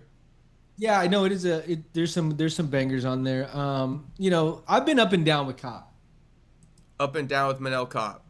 Yeah, I mean, I don't know who I'm gonna get. The last two fights he's looked good though. It was the fight before that where he had the skirmish outside the ring. Was that in? I forgot who it was with, but I was like, bro, what are we doing? We had all that energy outside the ring, and then we get in here and we got a boring ass fight. But the past two fights, I think he's gotten really good wins. Yeah, I'm just pulling up the card right now so we can take a look at it. I mean, for a fight night, it's good, right? Yeah, Cop looks like minus 250 favorite. Yeah, I like Royval versus Cop. I do enjoy this main event. I respect both guys. Yeah, it's interesting. Like I'm always high Royval. I thought that last fight versus Joshua Van, you know, I expected a lot more from him, and you know, Joshua Van showed that he could outbox fucking Royval, and I thought Royval was the premier fucking boxer in that division. Yeah. Cape's good on the feet. Cape's dynamic. He is. I think he's gonna be more crisp on the feet than Royval, because the problem with Royval is that he relies on spamming. You know, he like button mashes if you're playing video games. Oh, Mokov, that was the fight that he lost. Who? Cape did. Oh yeah, but that was a boring ass fight. That's what I mean. It was boring. That's like, what the fuck? What is that? Yeah. But before that, he was on a 4 fight win streak. So he's 6 for 1 in the last 7 fights. Well, let me pull it up too, just so we're on the same page. So you beat Almabov. And the Royval fight got canceled because of Royval's head, right? So you know, honestly, I'm leaning towards Cape. But I'm all these cancellations though. I'm rooting for Royval. Yeah. Okay, you're rooting for Royval, but you kind of your brain's telling you Cop's gonna win. Yeah, if I were to put money on it, it'd be Cape. Okay, let's see what people are picking, because the odds and then what people pick is like two different things. Okay, so it's close to 50-50 in the fans' minds. 56% of fans are actually picking Royval to win, contrary to what the odds say. But what I was just gonna say is that I think Cop might have some success on the feet, because Brandon Royval, he button mashes, he just spams out his strikes. Manel Cop is really clean and crisp. He got really good defense. He's dynamic, like Joshua Van. He got that really good boxing, like that could actually compete in real boxing. Brandon Royval, he couldn't compete in real boxing. Yeah, it's Cape's just real dynamic to me. Like those last couple of wins, like those were impressive.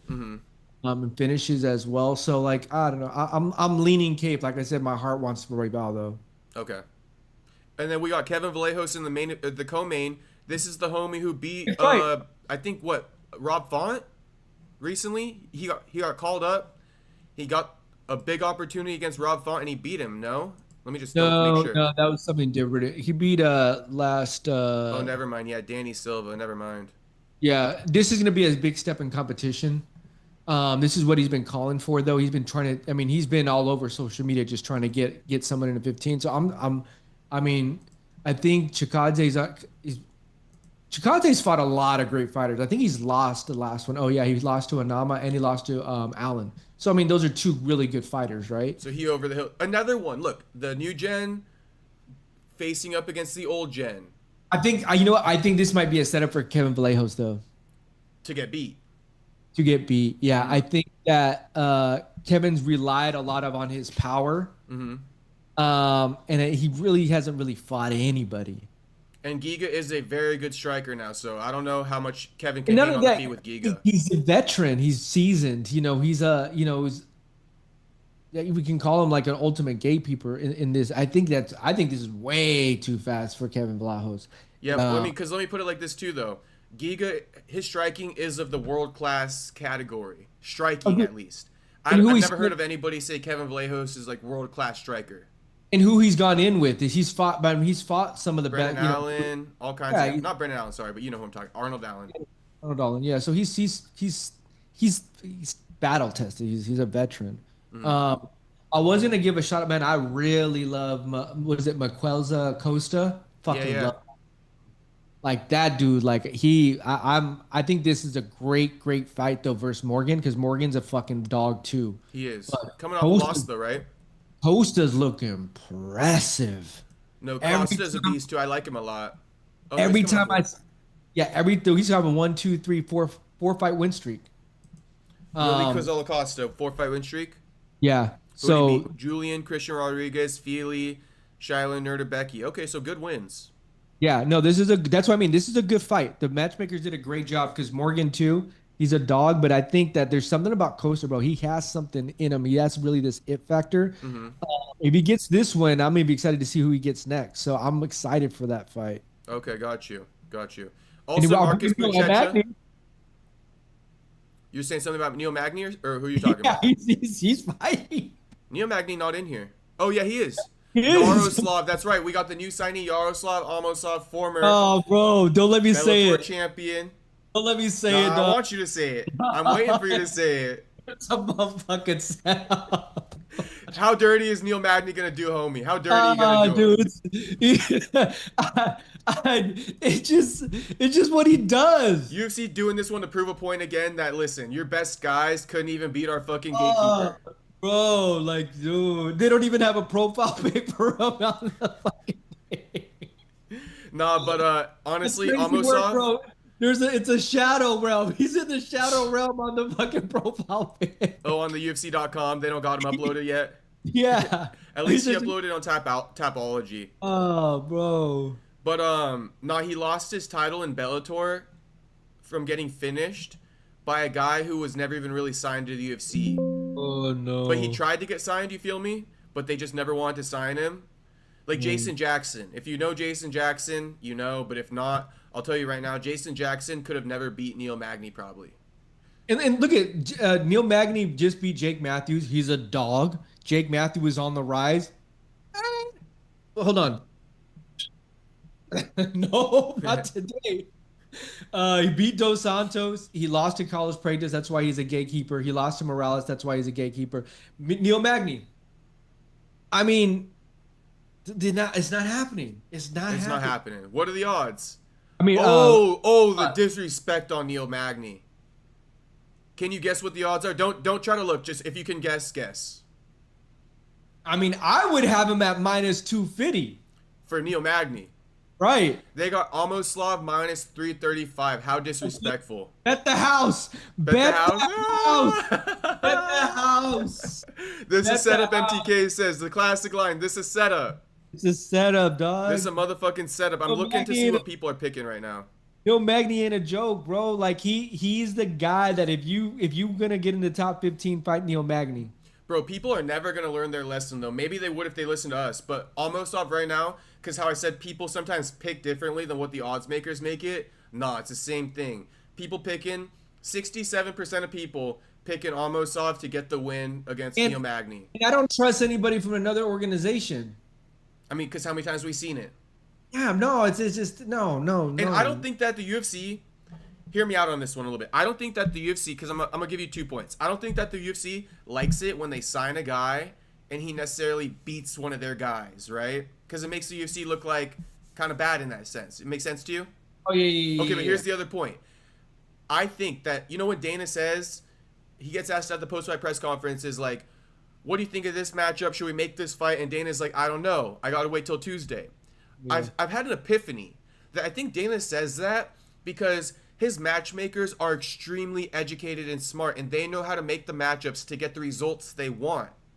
And I think they might throw something that's completely out of left field at Dana that he would have never even considered, right? So with that being said, that's why Dana doesn't like to just announce fights on his own. He waits till Tuesday to speak to his genius matchmakers. And I believe the genius matchmakers are setting up Yaroslav Almosov to get finished here. Oh, bro,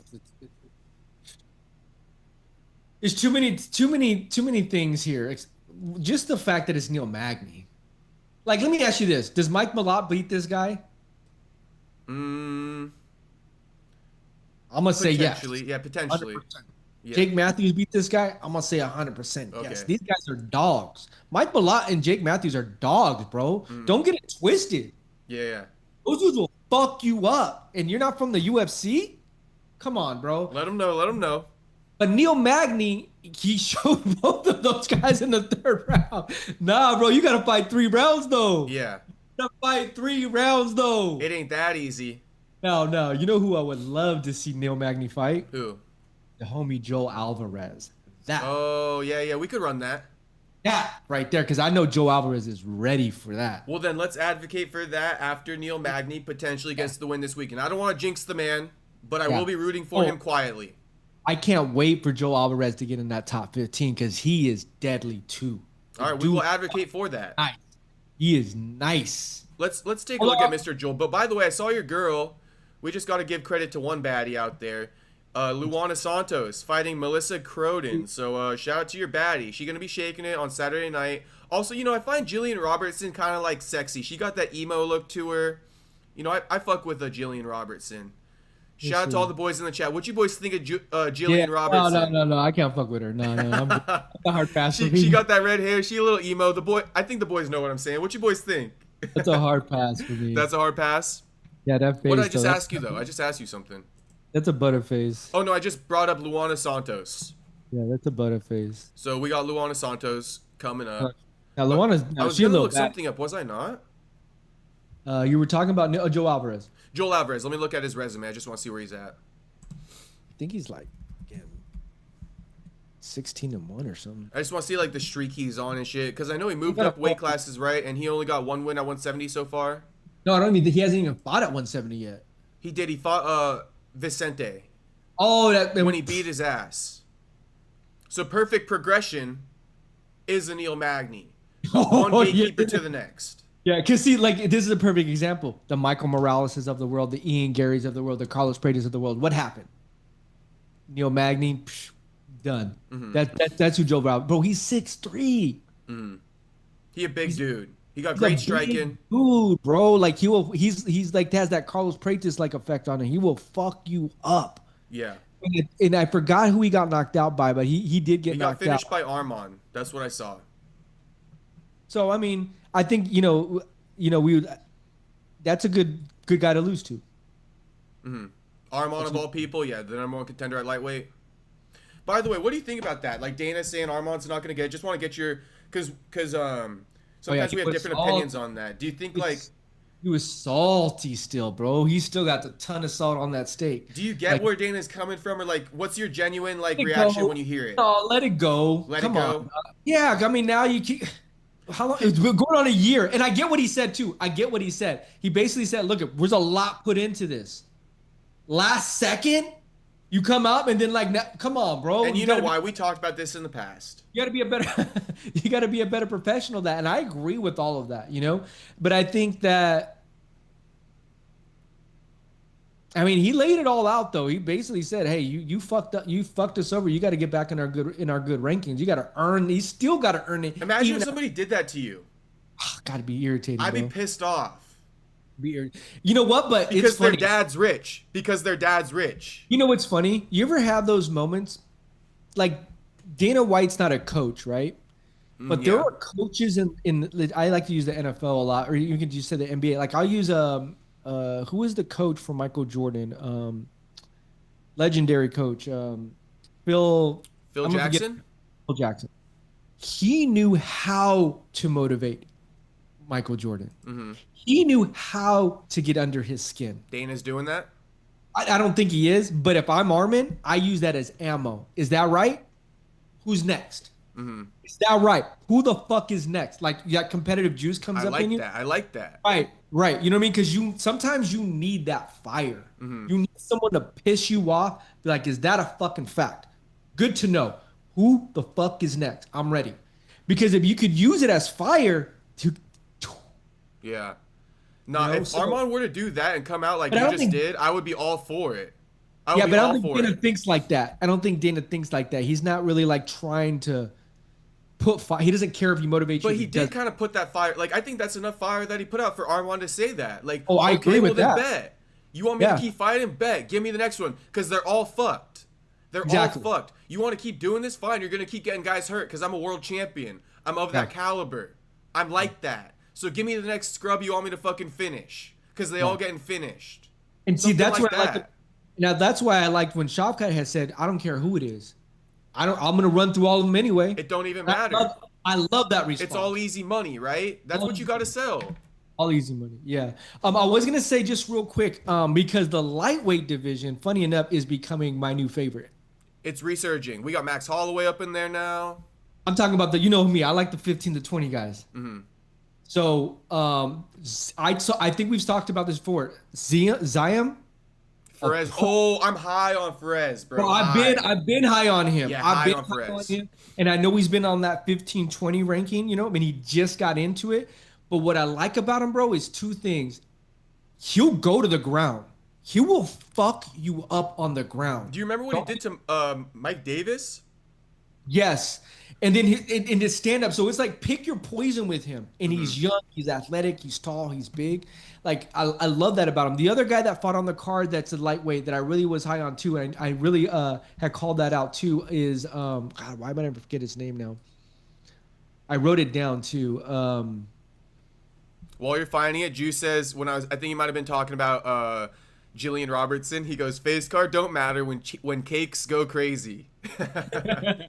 I get What's all that movement back there? Oh, we talk about this. Grant Dawson. Like, I've always liked Grant Dawson. After that loss, I'm fucking low on his ass. No, I get that. But that's the thing. But Manuel Torres, he's a dog. Hey, shout out Loco. We don't even call him Manuel. We only nickname him. Shout out to fucking Loco. One of my favorite fighters. And so, like, for me, we've talked about this before. Okay, so the Quillen guy, right? Sal killed. He's fighting. He's coming up. I think he gets that. He's a 55er, right? Yeah. Okay. We already saw what happened with Narsquat, right? But I was high on him too. Bahamandez, I was high on him. Zellhuber, I was high on him. And then you got like Ziam right there. You just got a Loco on there. Look at those 8 names. Deadly. You know what I mean? Swimming around the rankings trying to get in, right? God, bro, that's just where the welterweight division was 2 years ago when Morales was swimming there, when Pratis, like all these other young guys that have now come into the top 10, and now we're foaming at the mouth for the top 10. Buckley at one point, he wasn't ranked in 2024. Right. He got that ranking. Now he's at number 10 and shit, calling out Shotcut. You know, Mike Malat's right there, Joe Alvarez right there. So now that welterweight division's kind of set up, now we're looking at these guys in lightweight. Like Zaim and Loco are going to be right there, bro. Like they're going to be pushing a lot of these guys out. And then these other names we're talking about, if Quillen gets another good win, bro, he's going to be ready to just get in the top. Feed him to like a Michael Chandler, bro. I'm tired of Michael Chandler in the rankings. You know, Gaethje going to get out of there soon. Yeah, it's almost going to be like what we've talked about before. Like, these old guys are going to be they're going to be pushed out. BSD about to knock Dan Hooker down a little bit further. You feel me? Which will set him up for Dan Hooker to fight one of the lower ranked guys. Yeah, so look at Torres is 13 now. Zaim is 15. Bro, shout out to motherfucking Loco. I love Loco. Like, I fucking love Loco. Fights at a TJ. Hey, that's the homie right there. Shit. You think he hit that strip club afterwards? Come on. Because in the live stream, I was like, hey, Loco, he probably in a fucking, like, I don't know what you call it, but he making a beeline to the Tijuana strip club right now. When you Mexican and you grow up like that, dog, you're just different. You're just different. You can see it, too. That's why I love Loco, because his nickname is literally what I see in him. Like, I can tell he low-key kind of crazy, but I love that shit. And look, he beat Duncan. He hits you with this. Yeah, he lost to Bahamandez, which I think you learned from that. Mm-hmm. Then he beats Drew Lober. He beats Dawson. He gets in the top 15. Like, I would love to see him fight next. Any of those names you just mentioned. I think he beats Gamera. I think he beats Fizyov. I think they're all getting out of here soon. Yeah, I think he beats Moicano. BSD I think is dangerous still though. I keep him right there. Now BSD about to take down Dan Hooker. He's gonna start making his way to the top. He's still in there. BSD. Yeah, no, BSD's a sick guy to have in there. So no, this is exciting for that division for sure. Okay, shout out to the lightweight division. It's been at like a standstill for a while with the old heads, but now I see it. I see it now.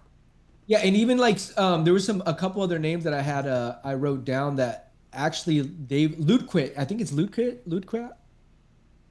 Ludovit Klein? Yes. He's been getting some guys too. Okay. He's right there. I'm mostly high on Loco though and Ferez. If we can just like if you want me to separate some of the higher prospects from the lower, bro, Yeah. put the house on Ferez and Loco. Put the house on him. No, I'm with you on that. They're straight beasts. Oh yeah, here's the names I had. I had Manuel 13, Local 13, Zium 15, Quillian 16, Rebovic 17, Alexander Hernandez 18, Chase Hooper 19, Bohemondez 20. Hey, Alexander Hernandez versus Michael Johnson coming up. And see, that was the thing too. Michael Johnson, I believe, just beat Selhuber, and Bohemondez just lost to Fisyov. And I was like, bro, I expected both of you should have walked through those. Yeah. But those two fighters showed they were level. They did a Mil Magni on them, so they weren't ready. Yep. They weren't ready. Shout out. Yeah. Anything else for lightweight that you got? That's it. I like that you do those rankings. Keep doing those rankings because that Yeah. surprised me, and like I think you're keeping track of that shit. I love that. That's like I just love that though. You know what I mean? No, definitely. I love keeping my eye on stuff like that. Like we did last year with the welterweights. It was fun. Yeah, no, I definitely say that's your talent right there. Yeah, and it came to fruition. For sure. Keep that list going for sure, I will. because it's got that good like you got the history behind it. You're talking about who beat who to get to there, so I like that. Yeah. It kind of makes it simple for us to understand. And even like in Alexander Hernandez has a fight coming up. That's we get to see where he's at. Yeah. Michael Johnson, who just knocked off a good contender. Yeah, he just beat Zellhuber, and he outclassed Zellhuber. He showed them there's levels to this. He did. He showed them there's levels. So I love that. And Quillen fights Rongzu. Is that who he's booked against? Mm-hmm. Okay, kind of a random one, but I would just be curious to get your thoughts on Peyton Talbot. You got like an opponent or anybody you're thinking of for him? I think that they put him in the rankings, right? I think they're gonna book Vinicius Oliveira versus Loke Dog. Shout out Loke Dog. Yeah, that would be a good fight. Loke Dog versus Peyton. Yeah, but Peyton asked for a striker, so let's give him a striker. No, but they gave him what's his name? The older dude. Loke Dog got booked, did he not, or what? The word in the street is that he did. I thought I saw Loke Dog announced. Mario Batista. Oh yeah, Loke Dog versus Mario are booked, right? That's a good one. So, but Peyton Talbot, like any of these guys, Rob Font, Marlon Vera, Zahabi. Let's give him Marlon. That's not too big of a push, right? I think Zahabi he could potentially get a title shot soon. But yeah, I say give him Marlon or Rob Font even. Yeah, either one of those. Okay. 2 strikers. I mean, shit, if it got to be Ayman Zahabi, then it could be Ayman Zahabi. And here's the other thing too. Like I think we're both big Marcus McGee fans. Yeah, definitely. I think Marcus McGee gives Peyton Talbot a run for his money. Okay. I do. I think he learned, and he just fought the champ. Yeah. I think you learn a lot from that. You were able to gain so much knowledge to be like, okay, this is what it takes. And the feeling, I mean, it's called a rub. They call it a rub. But yeah, because I've been in combat sports a little bit too. And yeah, when you go up against somebody that's super good and you kind of compete well against them, it makes it easier to go up against these guys who aren't that good, right? Because you're now trying to evolve to get on that level of that guy that you just competed against. And then when you go up against a guy who's less competitive than that guy who just beat you, you're like, oh, damn, this shit kind of easy now. It's like running with ankle weights, right? Yeah. When you take them off, you're faster. So Marcus McGee, when he fights a lower ranked guy who's not as good as Petr Yan, because he clearly showed his mettle, Petr Yan, right? I think Marcus McGee going to have a good performance in the next fight. Shout out to Marcus McGee. Yeah, no. Much love to the homie. You take a lot from that. It's almost like if it was for me, it's like, oh, I just fought the champ, I lost, man. Put anybody else in front of me. Anybody else in front of me. I want it. Facts. And he's like that though. He wants that fight. Marcus Migi got some street to him. Yeah. Yeah, facts. I don't know if I already said this, but I do like how Joshua Van and Petr Yan, they're both street. You know, sometimes the UFC is corny. You know, I've been saying that, right? And I said this in the last stream, so sorry if people are re-listening to it, but I'm talking to MTK. Pantoja, he's very respectful, right? Yeah. He's a nice guy and humble, and I'm not trying to take anything away from him.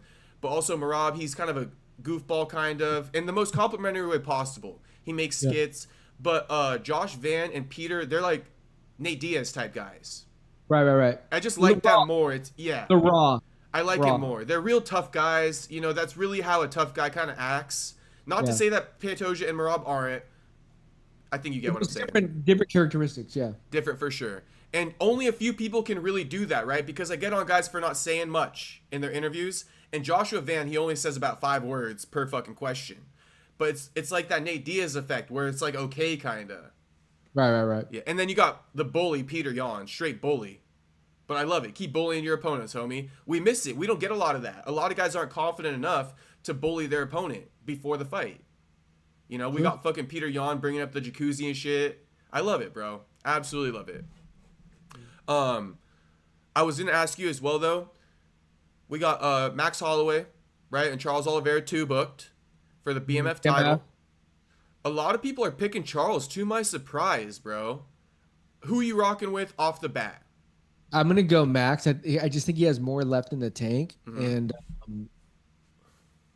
he's only 32. You know, I think Charles Oliveira. There's something about him, like his style is, you know, either he'll. I don't know what it is. He just doesn't have that next level for me anymore. When the going gets tough for him, he usually folds. Yeah, I can see that too. Like I hate to say that. I think what's always surprised me about Max is that he has a lot of fights under his belt for his age, but it's not like he's 36 coming into all this. You know, he's 32 coming into all this. So, like for me, I feel like he still has 2 or 3 years left to kind of make that run. Charles kind of already that shit's. Yeah. He already made that last run, right? Yeah. He already kind of made that last run. Yeah, he's going to be one of those old guards, you know what I mean? Like he's, 37, 38. Now what are we doing? I think it might be a war, though, for however long it lasts. It'll be a war. Yeah, they're Brazil going to versus Hawaii, that's a war right there. Yeah, they're going to give us the our money's worth, you know what I mean? You already know who I'm rocking with, so I just figured I'd get your opinion on that one. They haven't named any other fights on that card yet. Yeah, I'd be curious to see what happens next for the winner of that fight, though. Like, do they get put into title contention? Do they got to fight an Arman? Is Arman still in the doghouse to the point where they're not even going to give him a BMF title opportunity? That one I don't even got much answers for, but you tell me if you got an inkling. No, you know what I think? I think the UFC's like, hey, when they approach Paramount, like, hey, how are we going to release these next upcoming, fight cards? I think they're like, hey, we got these 2 championship fights we can put. Then we're going to have the BMF belt that, that's a fun one too. We'll stack that card up. I think it's just part of the formula. You know what I mean? Like once a year we could throw in the BMF as one of our big cards. People will love it. But what would you call for next for the winner of that fight? Like, would you say they got to fight an Arman? That's probably like my first thought. Definitely. Well, winner Charles fights Arman. But see, Charles already fought. But it's kind of controversial. A lot of people say that Arman lost that fight. It was a split decision. I thought it was very close. Arman ended the fight on his back in like a submission attempt. Yep. Yeah. I can see that actually. I can see winner that. Fights Arman. Yeah, and if Max wins, definitely run it. Definitely, right? Because then that can be a number 1 contender for once the whole Patty and Ilia thing kind of like gets settled. Yeah. I mean, shit, there's probably going to be like an interim lightweight title fight at some point down the line next year. It's too backlogged at this point. I mean, they're already having it. They're already having it. But I will be curious to see, though, because as soon as Ilia moves up, right, after he runs it for the Undisputed, like let's say Patty becomes interim champ, runs it with Ilia, right? As soon as Ilia beats Patty, he vacating to fight Islam. So, time will tell what's going to happen there, but the title picture is very unclear at lightweight right now. Yeah. I mean, these. It could be Max versus Arman for the vacant lightweight title if Ilia moves up after beating Patty. If Ilia beats Patty. If Ilia beats Patty. But I'm just trying to make it simple for people to understand. Yeah, and I think Patty beats Ilia. Dude, everybody be disrespecting Patty in that matchup, and I've been going to war in the chat. I will not let it go. I'm like, bro, Patty is a tough matchup for Ilia.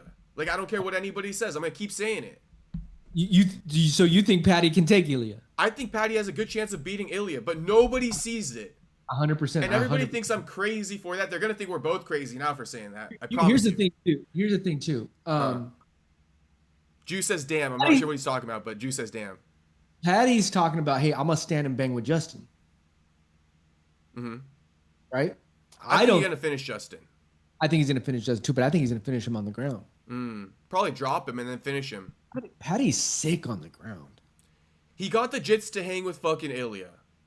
Bro, like he did. I think, in my opinion, Max made a crucial mistake and said, I'm going to stand here and bang with him. Okay, Islam. What's Islam going to do to Ilia? Probably try to take him down.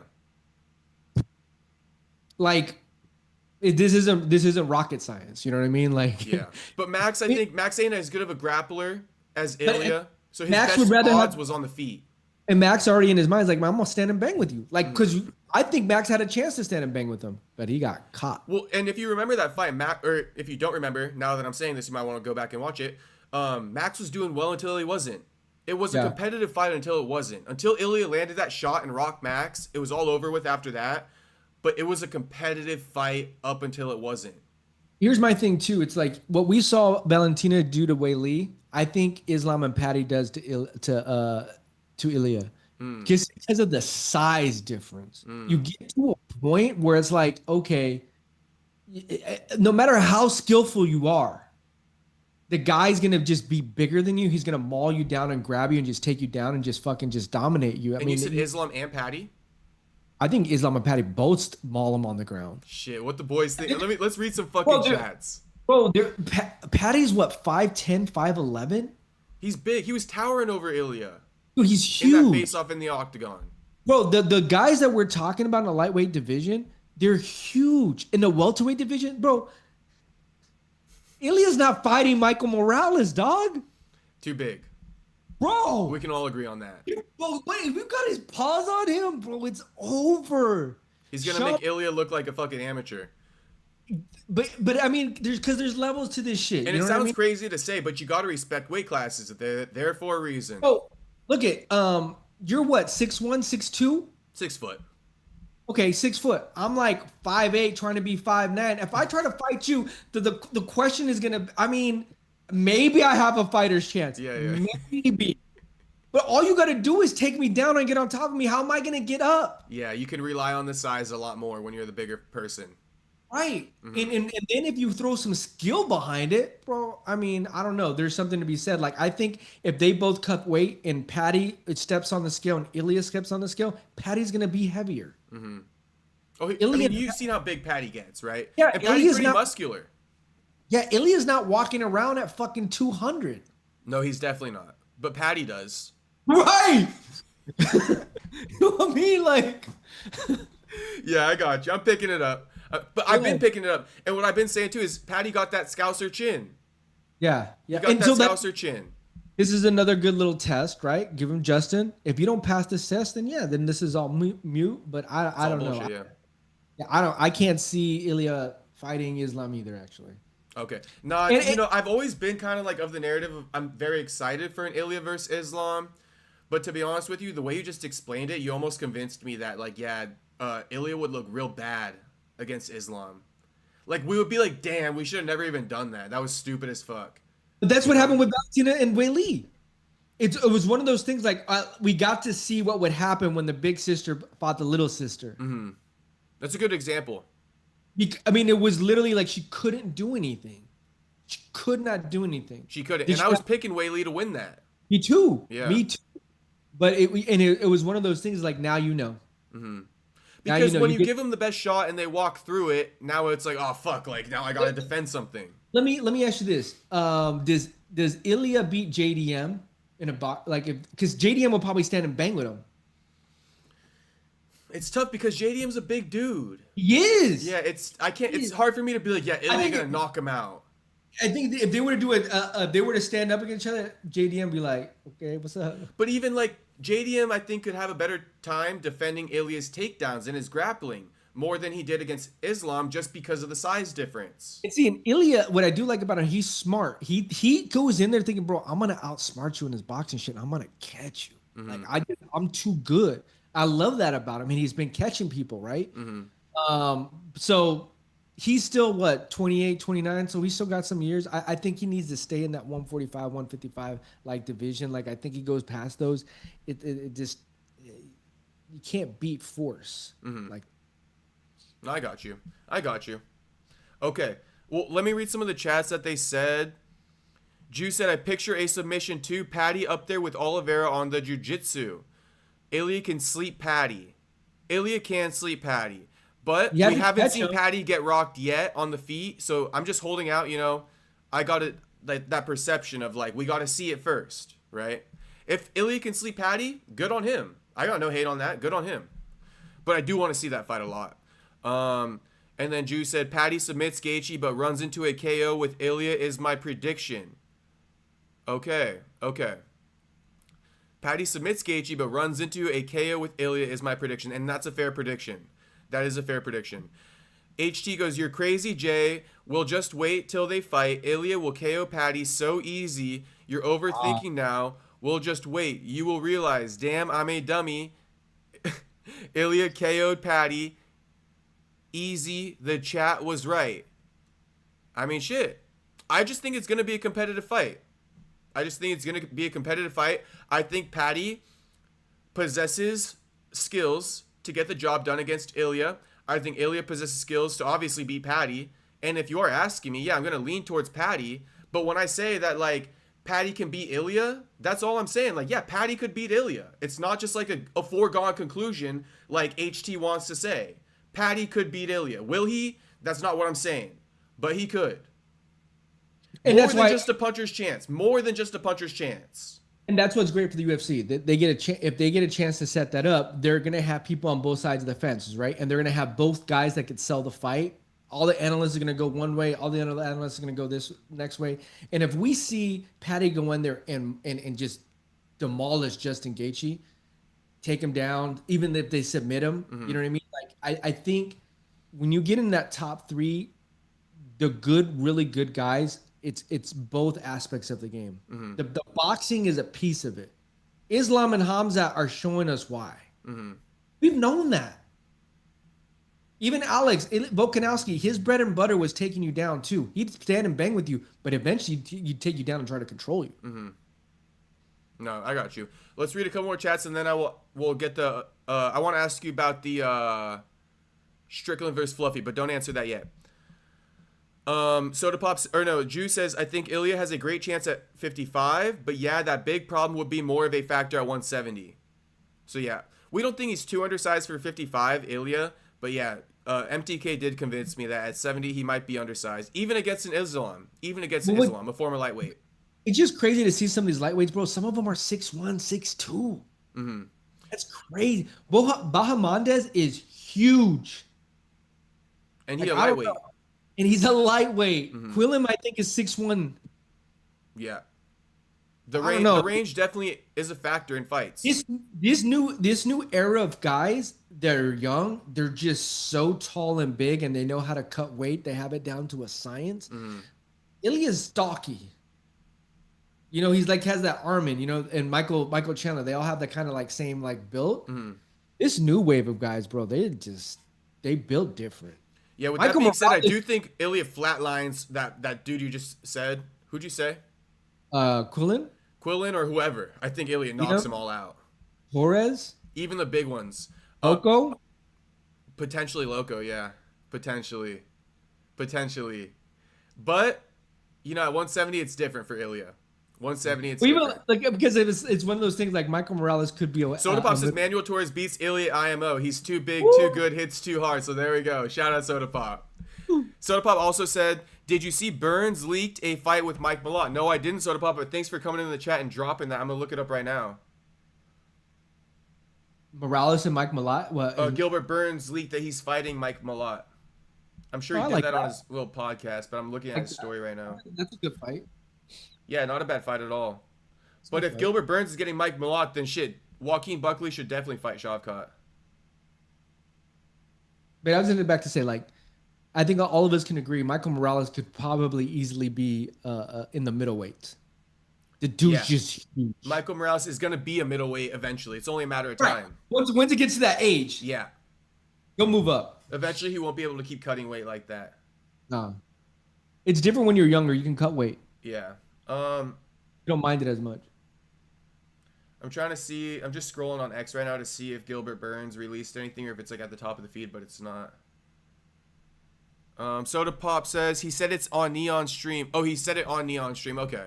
Well, we won't be pulling up Neon Stream, but thanks for the heads up, Soda Pop. So Gilbert Burns, Mike Malott. I think Mike Malott's gonna get the dub there. I think so. Yeah. He's ready for that. Soda Pop said no, Jacob. What? Yeah. I gotta say it.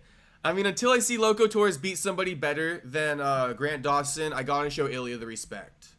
Yeah, I mean, I think all these guys I'm saying, they got to build up to that, right? Yeah. They got to build Loco up. could eventually, beat an Ilia, but until I see him beat a better boxer, I'm gonna give it to Ilia for now. Yeah, but Patty's like already ready now for that conversation.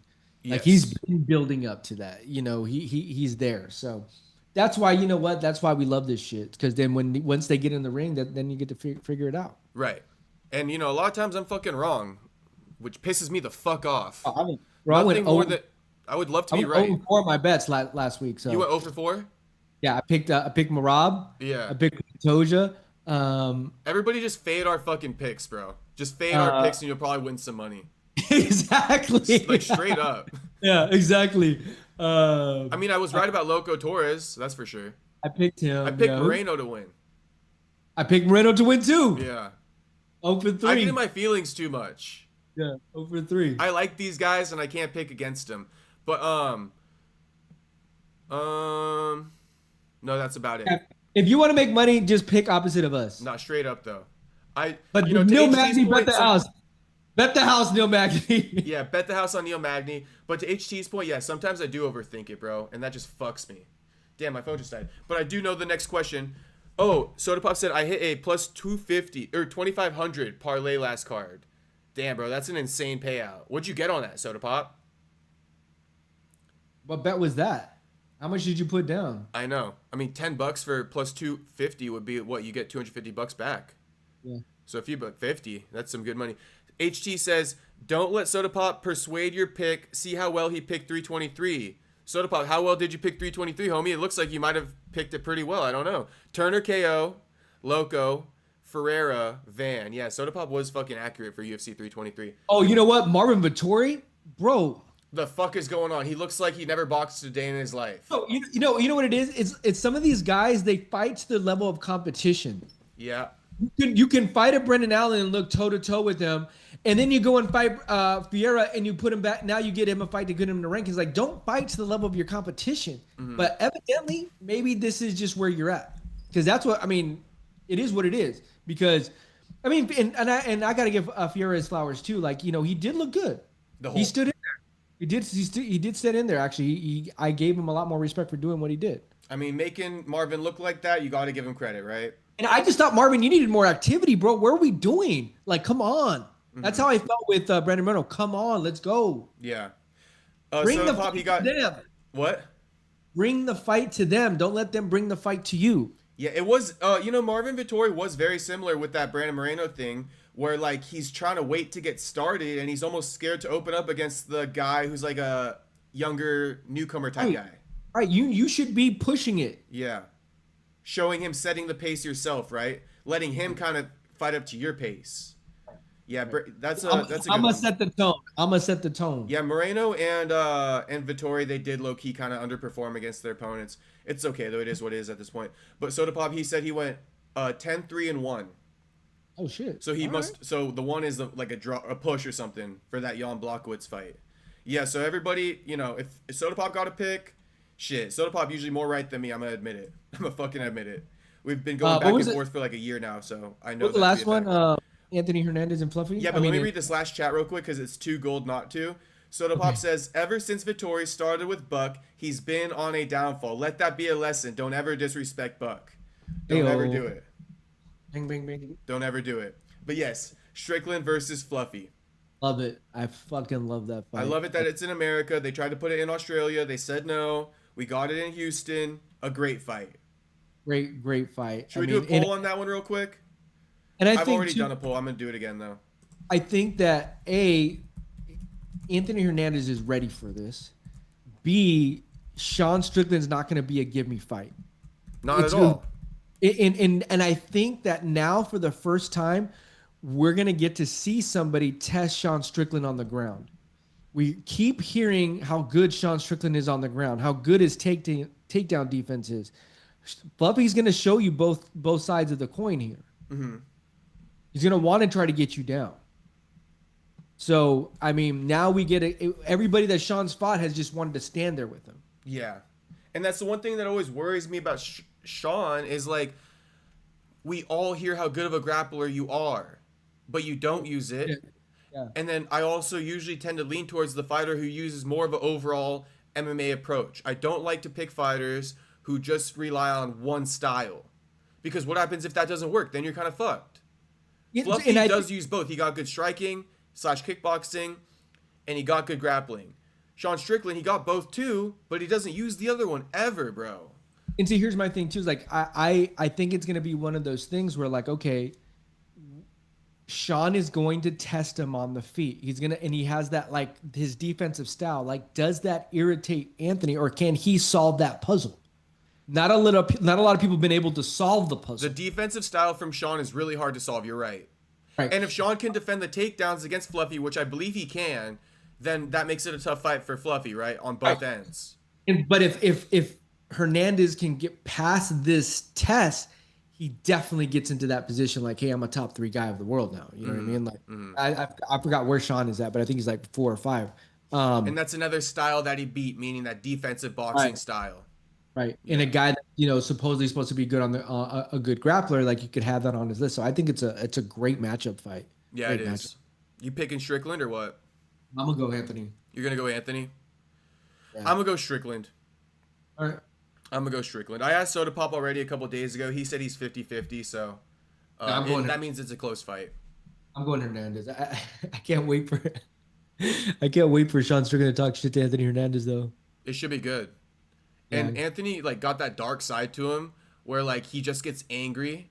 So I'm curious to see how that shit talk's gonna go, because I imagine it's not gonna be friendly at all or, like, any jokes. I mean, we may have ICE, agents at the event. Trying to round up fucking Fluffy.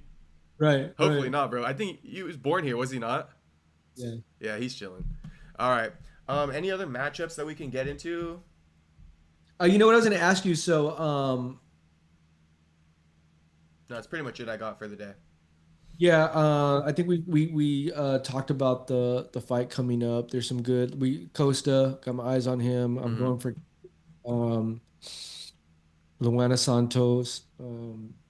Yeah, I think we said it all. What else more can we say? What else can we say? If any of the boys got some questions or something to drop in the chat, you guys can drop it in. We'll answer for a few more minutes, but that will be the stream. Shout out to Soda Pop for that little breaking news announcement, though. Soda Pop's an OG in the chat. Soda Pop's an OG in the chat, for sure.